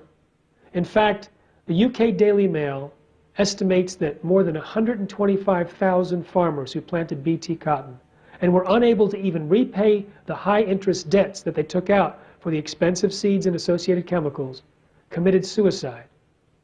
Now, this is a catastrophe. Some people put the number closer to 200,000. So this is an example of what's happening in a developing country, and they're trying to convince us that GMOs are going to help the developing world. GMOs are also not better than competing technologies if you're trying to increase yields. In fact, studies on millions and millions of farmers show that sustainable techniques can increase yields by an average of 79%. Some studies show that organic agriculture can increase yields by 100%, even 300% in developing countries. If you look at the Rodale Institute, they did a side-by-side study with organic soy and corn versus non-organic. And they found that they actually have comparable yields, but the organic is better during times of adverse weather and also has less inputs. In January 1999 Biotechnology Conference in San Francisco, Arthur Anderson, a company that had consulted with Monsanto, they were also Enron's consultant, revealed how they had worked with their executives to create their plan. They asked Monsanto executives to describe their ideal future in 15 to 20 years. And the Monsanto executives described a world in which 100% of all the commercial seeds were genetically engineered and patented. And Anderson worked backwards from that goal to create the strategy and tactics to achieve it. At the same conference, another biotechnology company was projecting that within 5 years, by 2004, they would have a 95% replacement of all natural seeds. So the biotechnology industry is planning to replace nature. Fortunately, consumer concern has stopped that moving train. About 3 weeks after this conference, the gag order on Dr. Pustai was lifted. Within 1 week, 159 column feet of articles were written in Europe. Within a month, 750 articles were written. One editor said it divided society into 2 warring blocs. Within 10 weeks, the tipping point of consumer rejection had been achieved. Within a single week, in the end of April 1999, virtually every major food company committed to stop using GM ingredients for their European brands, but not in the US, because it wasn't reported in the US. According to Project Censored, the Arpad Pustai story was one of the 10 most underreported events of the year. In the United States, if you have asked the average American, have you ever eaten a genetically modified food in your life? 60% say no, 15% say I don't know. So 3/4 of Americans do not realize that they're eating GMOs in nearly every meal. The fact that GMOs flourish on the basis of consumer ignorance leaves the biotechnology industry extremely vulnerable. If some event or campaign were to increase the visibility of GMOs, especially the health dangers, we could see a tipping point in the United States like we've seen in Europe. In fact, bovine growth hormone, the genetically engineered drug that's injected into cows to increase milk supply, that's being ushered out because of consumer concern. You see, when you inject cows with bovine growth hormone, it changes the milk. There's more pus, more antibiotics used, more bovine growth hormone, and of greatest concern, more IGF-1, insulin-like growth factor 1, a very powerful hormone which is linked to cancer. Now, milk contains IGF-1 anyway, And milk drinkers have higher levels of IGF-1, and those with high levels of IGF-1 are more likely to have breast cancer, prostate cancer, colon and lung cancer. And it's in much higher levels in milk from cows treated with bovine growth hormone. I'll let you connect the dots. But as we explain this to consumers, their concern about drug milk has caused the manufacturers and dairies to kick it out. Walmart has kicked it out of its store brand, Starbucks out of its stores, Dannon and Yoplait, Kroger's, Publix. In fact, most of the major dairies in the United States have stopped using bovine growth hormone because of consumer concern. So our campaign for healthier eating in America is now designed to create a tipping point against all GMOs in the food supply. In fact, it's already happening. The fastest growing store brand claim in 2009 was GMO-free. And Supermarket News, a big trade journal for the food industry, predicted that 2010 would see an unprecedented upsurge of consumer awareness and concern about GMOs. And as I travel around the country, as I do every year, I see more informed and enthusiastic activists and consumers getting the word out about GMOs. So we now are equipping them with strategies and tools and speaker training, and we have a campaign to hit the tipping point of consumer rejection in the United States between 10-10-10, that's October 10th, 2010, and 11-11-11, within a year, a month, and a day. So I invite you to come to our website at healthiereating.org to get involved, to sign up for a Healthier Eating Pledge, to get the tools to invite others to do the same, so that together we can create a tipping point. You see, we only need about 5% of U.S. shoppers. We think that's more than enough to create the tipping point. And 15 million people, 5.6 million households, that's easy. Why is the number so low? Because GMOs give no consumer benefits. There's no reason why a company would say, well, I need to keep my GMOs because it has better mouthfeel or sweetness or shelf life. If a small percentage of people were to reject GMOs, it would become a pure marketing liability. The companies don't even have to switch recipes in order to get rid of GMOs. They can just use the non-GM corn and soy, as many companies have done already, like Whole Foods for its store brands, like many companies in the natural food industry. There's also a new third-party verified seal called Non-GMO Project Verified, which is being put on products that show that the non-GMO claim has been third-party verified. So the entire natural food industry is getting on board, mothers are getting on board, doctors and medical organizations are prescribing non-GMO diets, many spiritual and religious groups are saying that GMO really means God move over, and they're against it. We have enough people to eliminate GMOs, we just have to get the word out to those who are already receptive. If we need only 15 million Americans, consider that 28 million Americans already buy organic food on a regular basis, 87 million people are strongly against GMOs, and 159 million people, 53% of Americans, the majority, say they would avoid GMOs if they were labeled. So we have a non-GMO shopping guide to help people make healthier non-GMO choices. So go to non-GMOshoppingguide.com to see for yourself which products are non-GMO and how to avoid them. Right now, it is legal to call something non-GMO, but the Codex negotiation team in 2010, in May, went to a conference in Quebec armed with a new proposal that could ultimately make it very difficult for people to label something as non-GMO or even keep the requirements in Europe for GMO labeling. Fortunately, the U.S. didn't get much traction at that meeting and only got supported by about 3 countries out of 50 that participated, and we hope that that can go away very soon. When RBGH was approved, Michael Taylor, Monsanto's former attorney, who later became Monsanto's vice president, was in charge. So it got approved with very little testing and no labeling requirements. In fact, Taylor wrote a white paper suggesting that if any dairies want to label their products as free from RBGH, he suggested that they also include a disclaimer that says, according to the FDA, there's no milk from cows supplemented with RBGH and those not supplemented. Now, this was a recommendation, it wasn't a requirement. But as soon as companies started to actually say RBGH free on their labels, Monsanto came in and sued them. And now companies are putting that disclaimer on there to meet Monsanto's very unlegal and inappropriate requirements. But then Monsanto got some states to actually implement a requirement that dairies put that disclaimer on there. In fact, Ohio right now has a horrible law which specifies the font size and the location of the disclaimer in such a horrible way that some companies are saying that they'd rather take the RBGH-free claim altogether off of their milk carton rather than having to fulfill that requirement. And that means any national brand that's sold in Ohio has that problem. So it really is a problem. We're actually trying to convince the governor of Ohio to change his mind immediately so we don't lose the traction that we've gained all these years.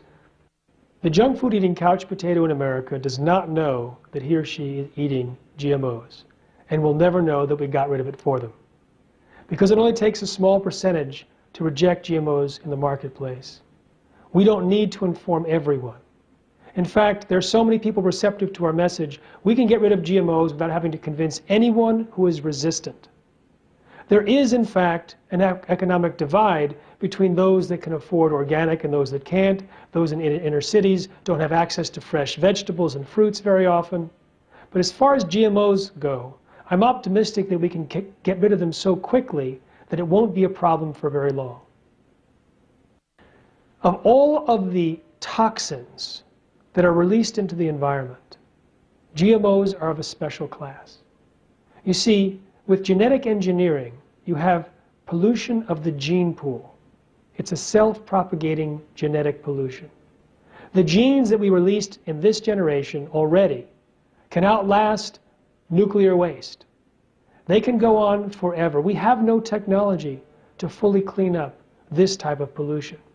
Certainly we can reduce it dramatically, but until we have some technique to identify GMOs at a distance, we are stuck with GMOs possibly forever. Imagine being hired by a company that says, we have a little problem, we'd like you to organize the recall of our salmon from the ocean. There's a company that wants to introduce genetically modified mosquitoes. Imagine trying to do a recall there. GM pollen has already contaminated the indigenous corn varieties of Mexico, and we have no technology to clean that up. What we've done is irreversible damage, and this is something that is highly irresponsible, unconscionable. And it was done over the objections of scientists, over the objections of science, a collusion between government and industry. If you look back at the records of what actually happened at the FDA in 1991 and 92, the scientists were very clear. They said GMOs could create higher levels of existing toxins, new toxins. They might bioaccumulate toxins from the environment. They might produce allergies or new diseases or nutritional problems. They said the process of genetic engineering is different and leads to different risks. So what did the government say? The government said, we know of no significant differences, we know of no significant risks. Completely lying about what actually was said within the department. The first genetically modified crop to be reviewed by the FDA was the Flavor Saver tomato, engineered for longer shelf life. And that was the only company that actually gave raw feeding study data to the FDA to evaluate. It turns out the rats refused to eat the tomato. Now this is not uncommon. In fact, eyewitness reports from all over North America and around the world show that a variety of animals, when given a choice, avoid eating GMOs. Cows, pigs, squirrels, geese, elk, deer, raccoons, mice, rats, chickens, and buffaloes. So it's my job to get humans up to the level of animals. When they force-fed the rats the tomatoes, 7 of 20 developed stomach lesions, 7 of 40 died within 2 weeks. Now, if you look at the data that was recovered from a lawsuit from within the FDA, they're clear that there were unanswered questions related to safety, and that the tomatoes did not meet their normal standard of reasonable certainty of no harm. But the political appointees did not put up any red flag to block the tomatoes. In fact, they said that the tomatoes passed with such flying colors that no subsequent GM application is going to even require the level of evaluation that the tomatoes had. From that point on, it was purely a voluntary consultation process where the companies can choose if they wanted to even talk to the FDA, and they could determine what data, if any, they were to turn over to the FDA. And it's always been summary data, not enough to properly evaluate safety. If the reviewers want more information and ask for it, they're typically ignored. And at the end of the exercise, they write a letter. For example, a letter to Monsanto which says Monsanto believes its foods are safe and understands its responsibility to make that determination. So the FDA has no further questions.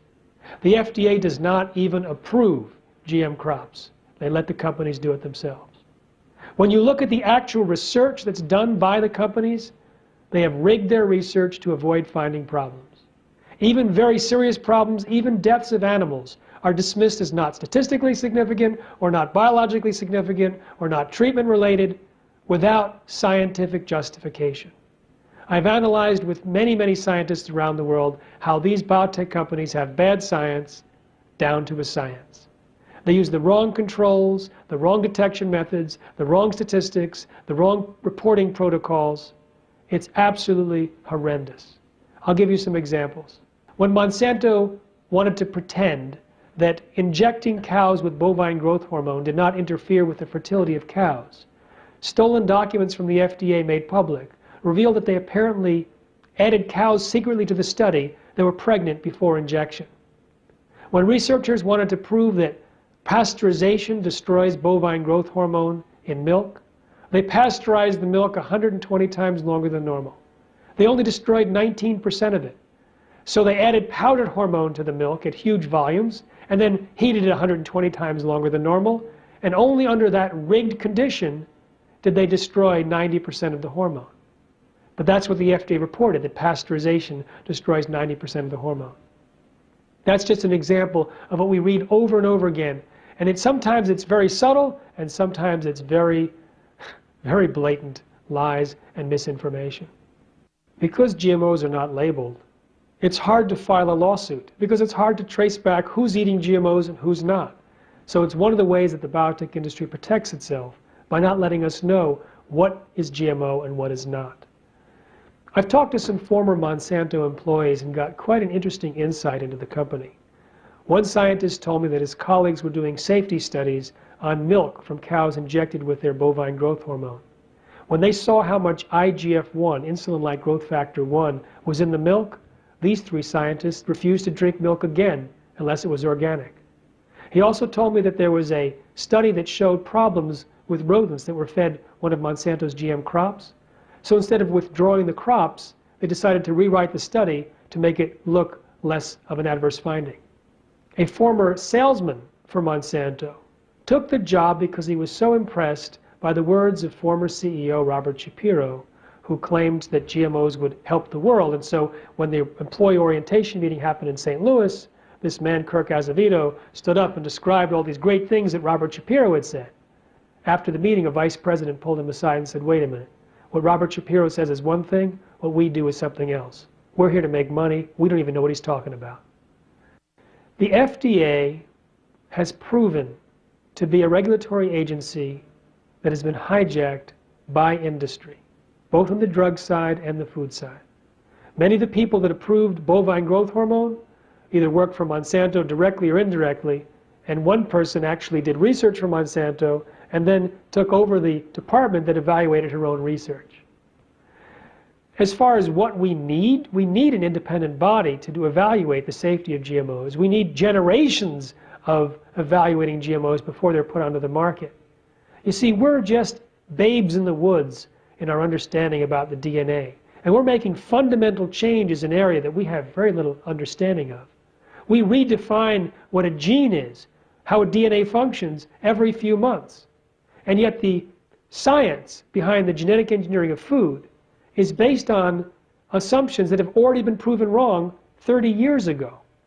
So we're in a situation right now where industry has pulled the wool over the eyes of the public and has millions of people that they support within the agricultural industry and with the academic side, and of course within government, that keep pushing the same myths. They give the myth that it's safe, that it's been proven safe, that it's precise technology, that it'll feed the world, that it's needed, and that it's here to stay. All of those things are false. In fact, it's a very dangerous technology fraught with unpredicted side effects. It hasn't been proven safe. In fact, the industry research is rigged to avoid finding problems. And the FDA doesn't require a single piece of research for safety.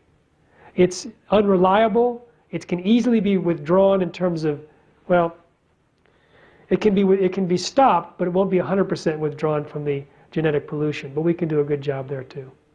Henry Miller used to work for the FDA and said to the New York Times that Big Ag has gotten everything they have asked or told the regulatory agencies to do.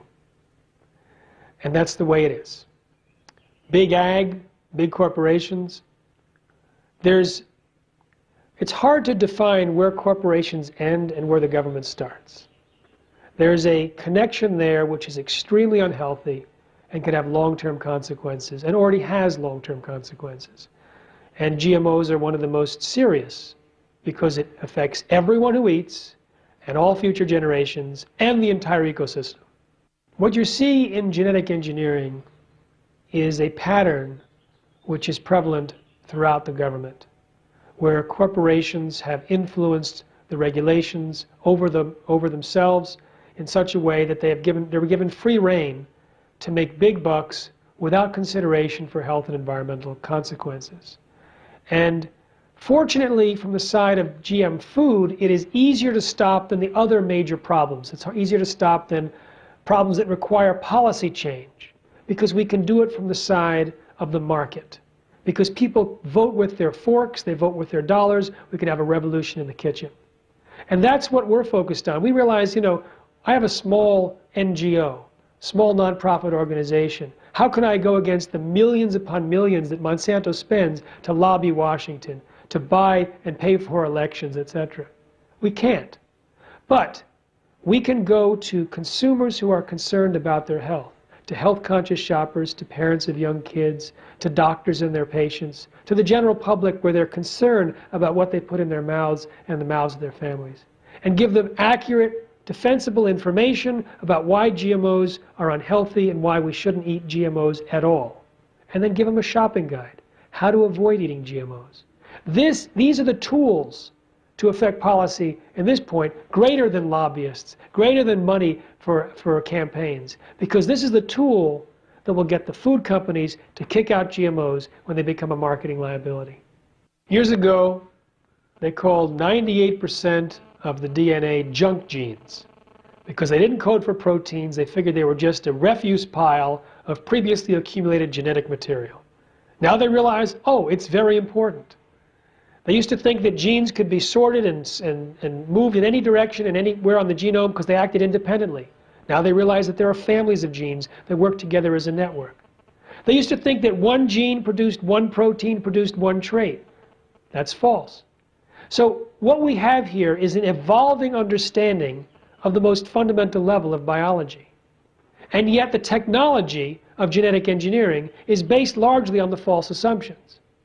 Now, the fact that one gene does not produce one protein producing one trait in almost every case is why they've limited their genetic engineering to basically two traits, poison drinking and poison production. They can't easily create drought tolerance or salt tolerance or higher yields because that involves a family of genes and a network of genes that we don't understand the language that they're speaking. But there's an arrogance that we can just go in there and try things and put it on the market without actually even testing the safety of the products that they're creating on animals or humans.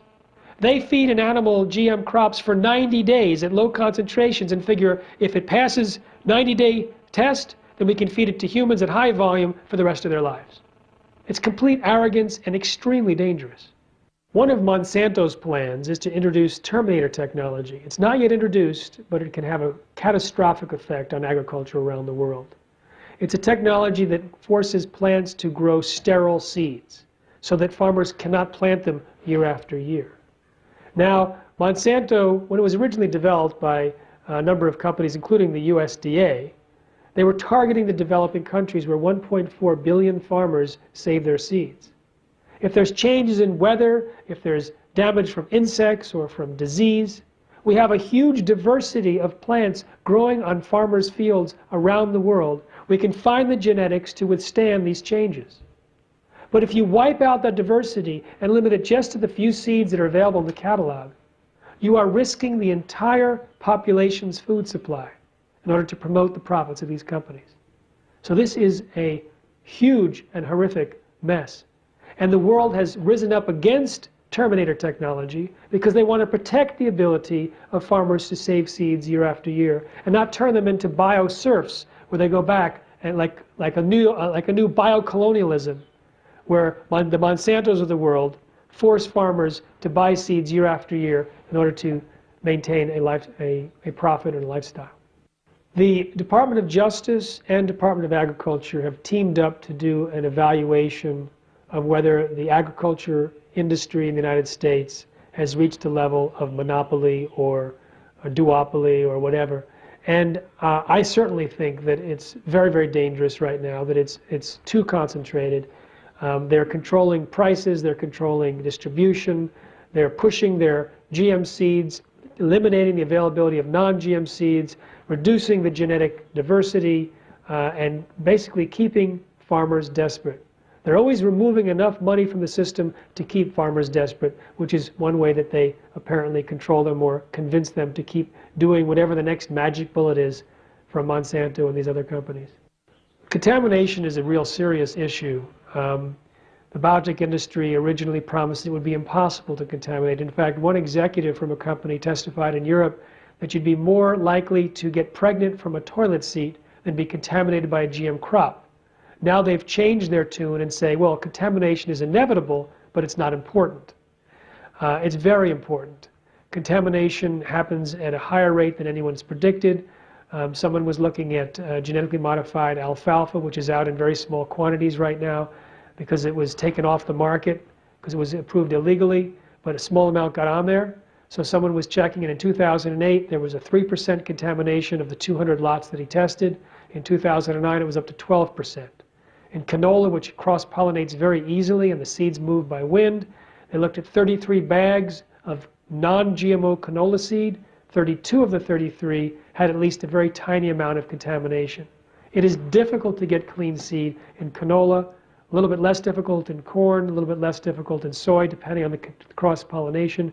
But you also have contamination year after year.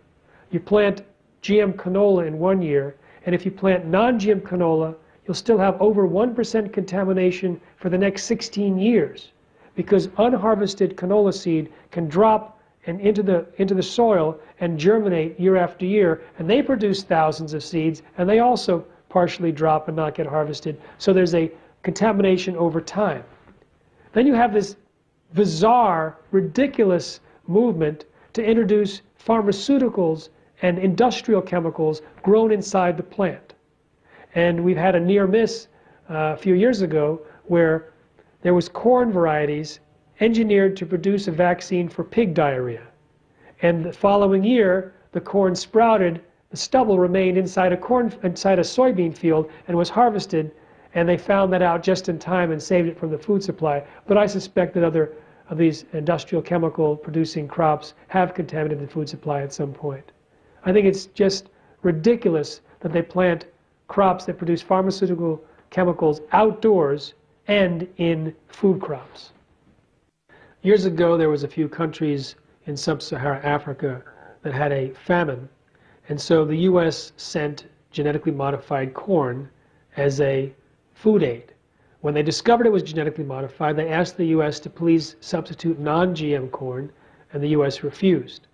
Some countries decided to accept it, but said, please mill it so it won't be in seed form so our farmers won't plant it. The U.S. said, tough. You have to eat it or starve. Fortunately, South Africa came in and milled it. But one country, Zambia, sent out a fact-finding team to the U.S. and Europe. And they came back, and for many reasons, including scientific reasons, they said, absolutely do not allow genetically modified corn to be distributed to the famine victims in this country. So they were able to find other sources of food. But this really upset the U.S. because the myth was that GMOs would feed the hungry world, and here was a hungry country saying no. So they did a full court press on Zambia, and I visited there and heard some of the stories. There was a couple of Jesuit priests who were talking at conferences about the inappropriateness of genetic engineered crops based on the statistics that they had gathered. So the U.S. government tried to stifle the Jesuit priests. Colin Powell contacted the Vatican, and someone else contacted the head of the Jesuits in the US, and they kept trying to, they were lying about what these Jesuit priests were saying. And I spoke to and interviewed one of the Jesuit priests. One of the ministers, I believe the Minister of Agriculture, was introduced to the Secretary of Agriculture in the US, Ann Veneman, and when she heard he was from Zambia, she just rebuffed him, saying, "Backward country," and walked away. They sent congressmen and senators and professors. It was like they were just doing their best to try and convince Zambia that genetic engineering was okay. But the Zambian people, the Zambian scientists, and the government held their ground. And I think it was a very smart idea, because, you see, those that get food aid, 90% of their caloric intake is the aid itself. So if the food aid was genetically modified BT corn or Roundup Ready corn, that means they were going to have a much higher level of this genetically modified crop in their system than any animal has ever been fed in a laboratory for a test. And if BT toxin does in fact disrupt the immune system or have toxic reactions or cause leaky gut or any of these things that it might do, then this particular population that's already malnourished and probably immune deficient would be just absolutely targets for a disaster. So I actually congratulated the government for finding other non-GMO foods when I was there, and went on national television and national radio saying, you know, thank you for fighting off the American bully in this case. A colleague of mine was debating a senior executive from USAID, which is a big pro-GM organization from the US government. And they were debating in South Africa, and after the lights went down, the cameras stopped. They were continued to argue. And in the middle of this executive's anger, she let it loose, saying, "You just wait. There'll be so much GM corn in South Africa, no one in Africa could plant non-GM corn." So this was an indication of their plan for contaminating the African continent. This was their plan. It's interesting that when it comes to safety regulations, the biotech industry insists that its crops are no different from conventional natural varieties. When it comes to patenting, they say, oh no, it's completely unique and worthy of patenting. Patenting of life, patenting of crops, these are real problems that have allowed the biotech juggernaut to take off and to sacrifice issues of health for profit. We need to re-examine and revoke this concept of patenting life, and also look at the way that they actually file patents on indigenous knowledge.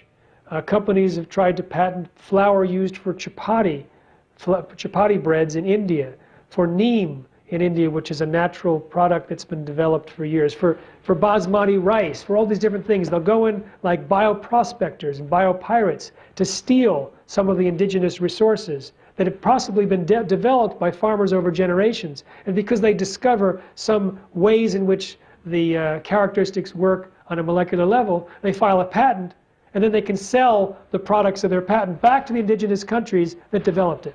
So it's an absolutely unfair situation and needs to be looked at. Now my focus is primarily the food safety.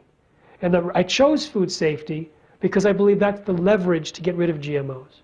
You can be very against Monsanto. You can watch the world according to Monsanto and want to break something at the end of it.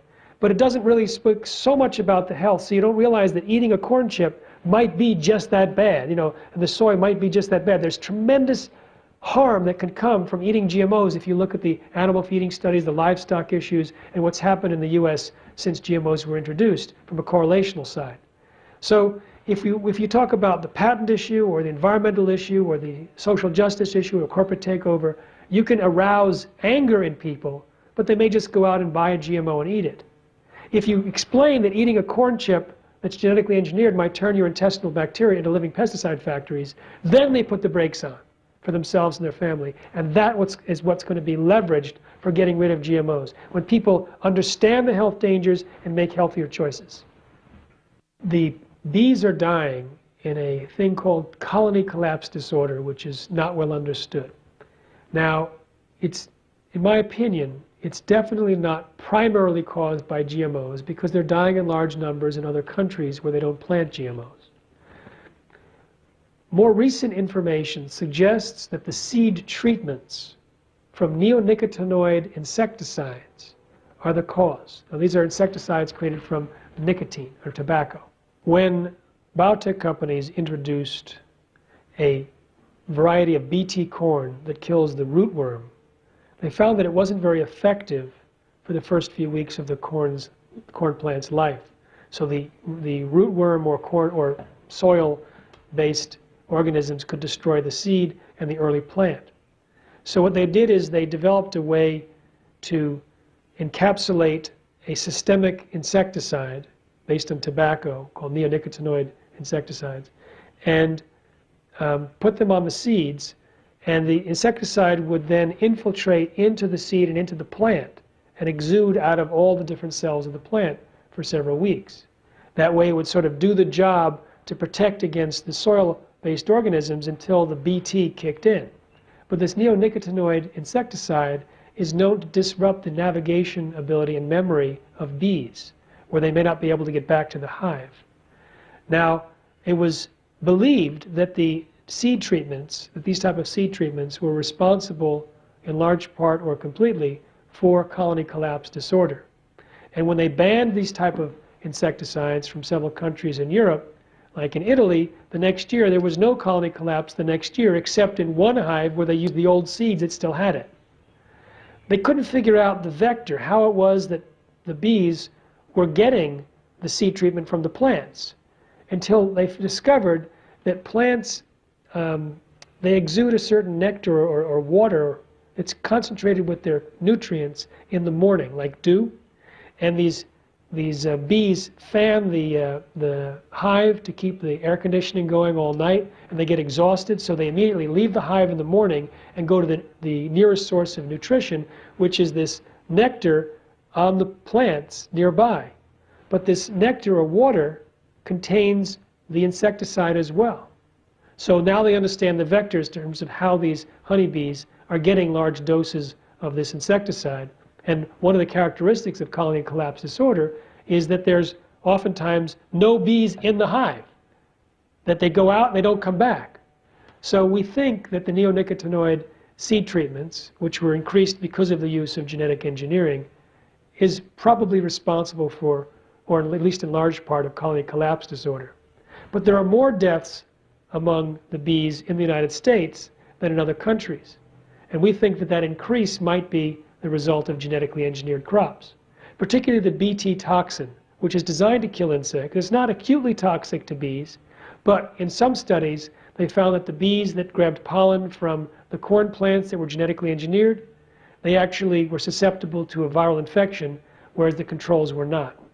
There was another study that showed that when the bees took the pollen, the genes from the genetically modified crops transferred into the microorganisms inside the guts of the bees.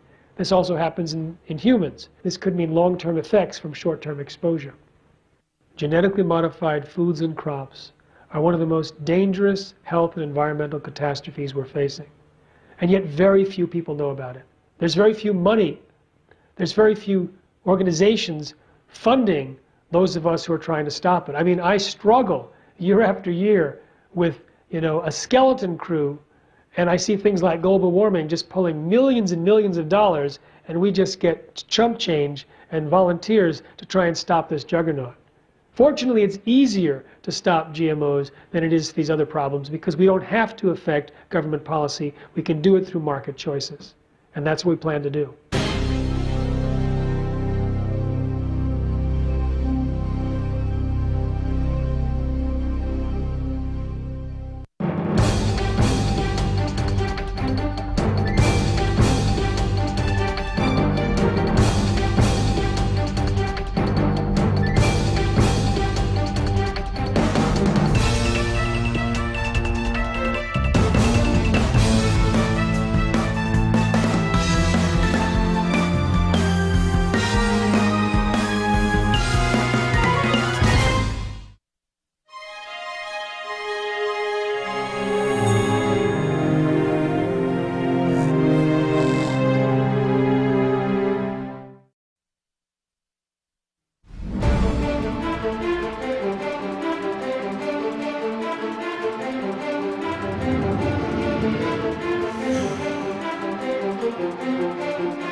Welcome, ladies and gentlemen. Welcome to the Infowars Nightly News. Today is Tuesday, July 17th, 2012. I'm your host, Aaron Dykes.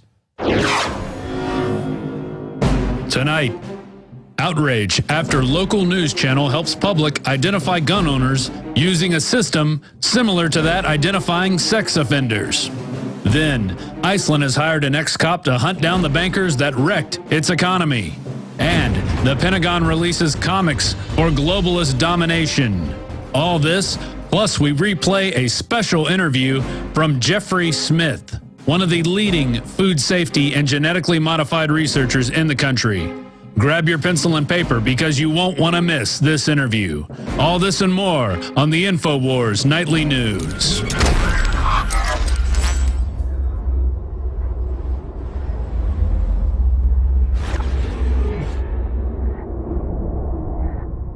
Tonight in the news, outrage after a local news station helps the public identify gun owners. It's as if they're sexual offenders, and there's a registry showing where their homes are located, what streets they live on, as WRAL in Raleigh, North Carolina has a whole database honing in on the fact that rural people own more guns than city people, and that the concealed permit carriers are located basically on the fringes of these different areas, as if it's some problem.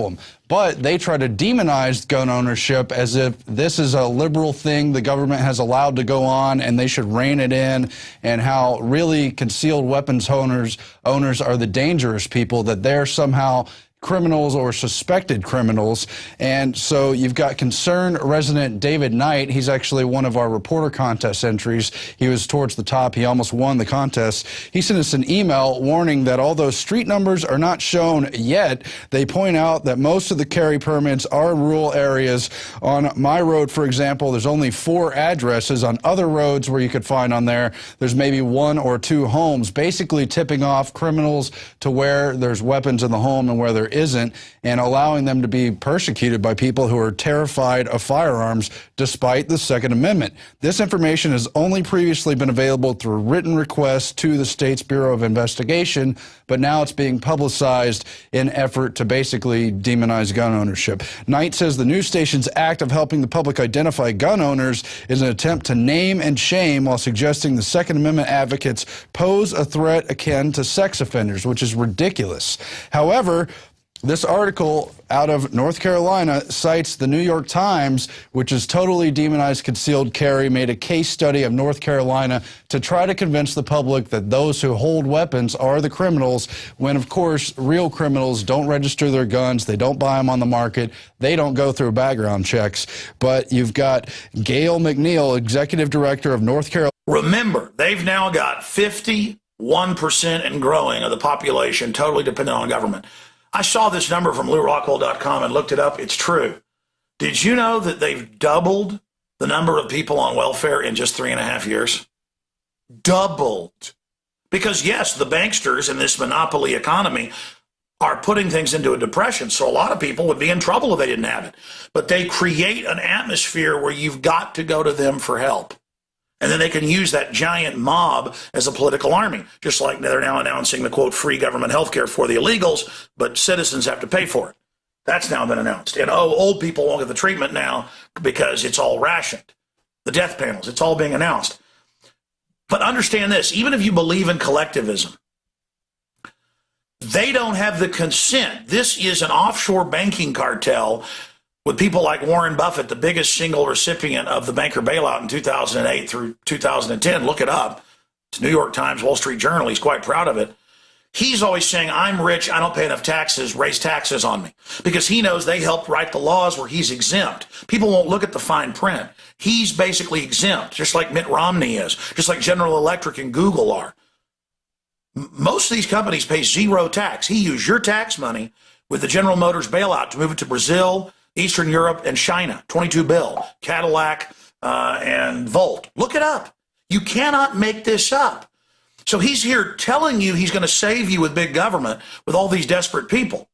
But they're going to give you the opposite. It's a corporate blowout, a corporate takeover, a hostile takeover with communist rhetoric to try to appease people that are in bad shape saying capitalism's the problem. You see Newsweek, Time, all of them say capitalism failed. It wasn't capitalism to have powerful elites come in and get rid of Glass-Steagall and allow themselves to create over 1,000 trillion in derivatives and then have their agents and governments sign us onto their debts and then tell us that it's our debt.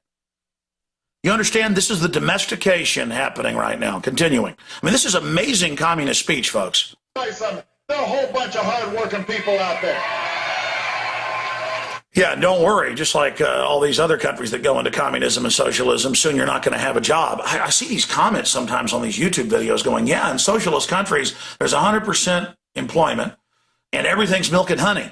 No, that's not how it works. It's so foolish, folks. They don't know about the rationing, the year and a half for a brain surgery that, you need to get in 2 months or you're dead. They have no idea about the incredible unemployment. They have no idea about the hellishness. They have no idea because they're taught in government public schools that it's going to be milk and honey.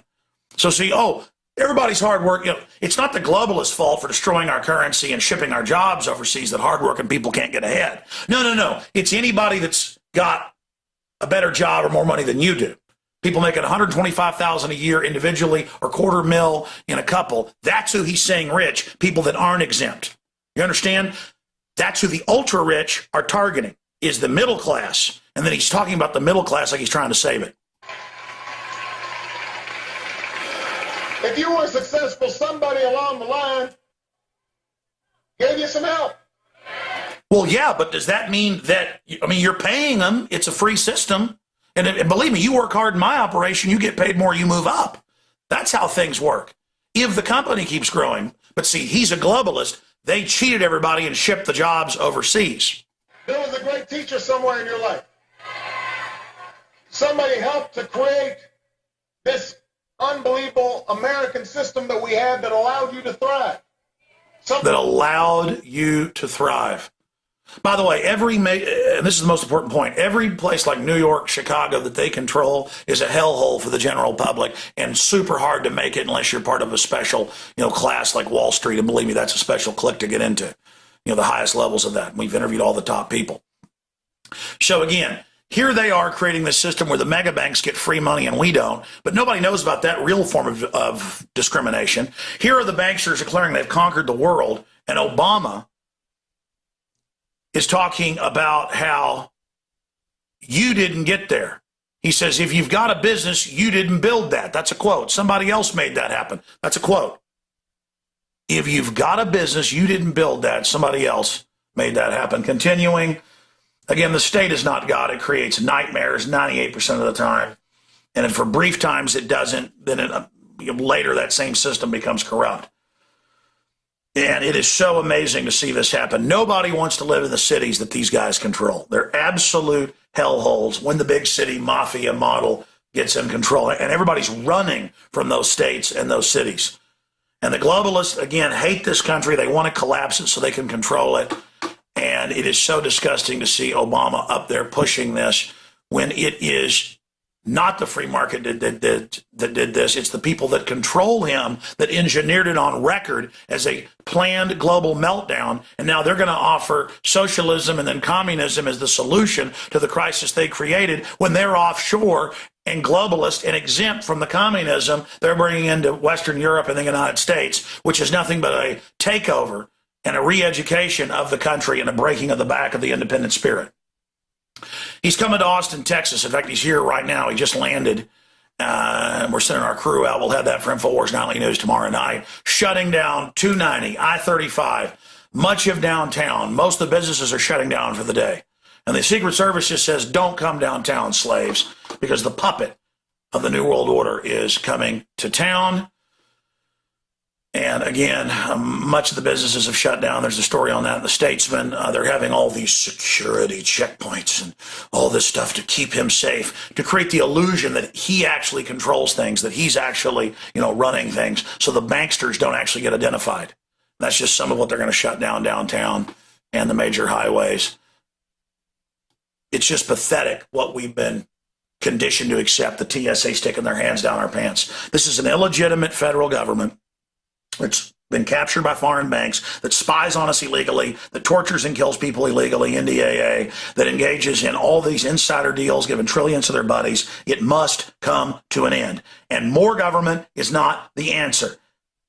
It's that simple. And they have domesticated all these people to use them as an army to suck out the rest of the substance of this country, and then the globalists will just move on to the next host nation. That is their program. That is their plan. Be aware of it and fight it. I'm Alex Jones signing off for Infowars.com. Find out more about books that expose it at InfowarsShop.com, None Dare Call a Conspiracy, and others. Actually, that whole thing may be a little harsh on Obama. I know he's really trying to do things to turn the country around. In fact, Teacher somewhere in your life. Somebody helped to create this unbelievable American system that we had that allowed you to thrive. Somebody invested in roads and bridges. If you got a business, that you didn't build that. Somebody else made that happen. The internet didn't get invented on its own. Government research created the internet, so then all the companies could make money off the internet. Barack Obama is bought and paid for by monopolistic capitalists who are anti-free market and who are extremely cold-blooded in their publicly stated orthodoxy of world corporate government, where they're exempt from all the laws they put on us. But Obama basically plays the part of a communist populist. We heard this from Lenin, Stalin, Mao, his mentor, the Marxist-Leninist Frank Marshall Davis. I mean, Obama brags about it in his book. Anybody who's read hardcore communist writings knows that the things that Obama covers in the speech he gave this weekend, campaign speech, is directly out of the Communist Manifesto and the planks of the Communist Manifesto. And if you read those planks, we're so close to it today. The issue is this is not a movement of the grassroots. Read None Dare Call a Conspiracy. We sell it at Infowars.com, written back in '71. It shows how Arm & Hammer, David Rockefeller, all of them, his dad before him, funded Lenin and Stalin. It's now declassified. Our government helped put Mao into power. Look it up. In '49, he killed over 60 million people. They want thugs, whether they're fascist or communist, that control countries. Okay, Bill Clinton's mentor wrote Tragedy and Hope, 1,400 pages. Head of Georgetown Political Science, breaking it down. This is the real world. But he gives this incredible speech and sells the population that, hey, collectivism is good. It's what makes things great. We know the type of collectivism that does not have the people's consent creates total nightmares. Every once in a while, if a crisis happens or something, you can see forms of collectivism that do create some breakthroughs. But generally, I'd say about 98% of the time, it is pure poison. And even if you have some philosopher king who directs some good things at a point, things degenerate later, and now those big systems of power that have been created and centralized are taken over by monopoly groups and mafia groups, and it creates a hellish situation. Look at every collectivist model. China, Russia, all these other countries that have done it. It produces tens of millions of dead. Now, you can go to Infowars.com or LouRockwell.com and read this Comrade Obama praise the state, ungrateful individual is heathen. And remember now, 51% of the U.S. lives on a government paycheck. And I understand they took your money your whole life, and now you can say it's your money. The point is they've got you under their control. But for Social Security and people out there, they're already devaluing your check with inflation. And wait till QE3 hits that they're just now starting to announce. So here's a clip of Obama, and then I'm going to break down some of the speech and the fact that he's visiting Austin today here on Infowars Nightly News.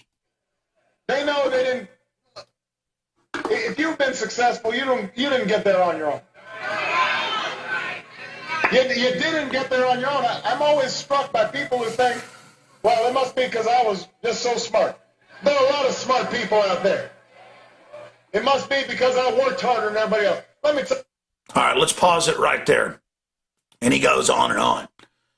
Lines against gun violence, claiming that concealed weapons permit holders are not as law-abiding as they appear to be.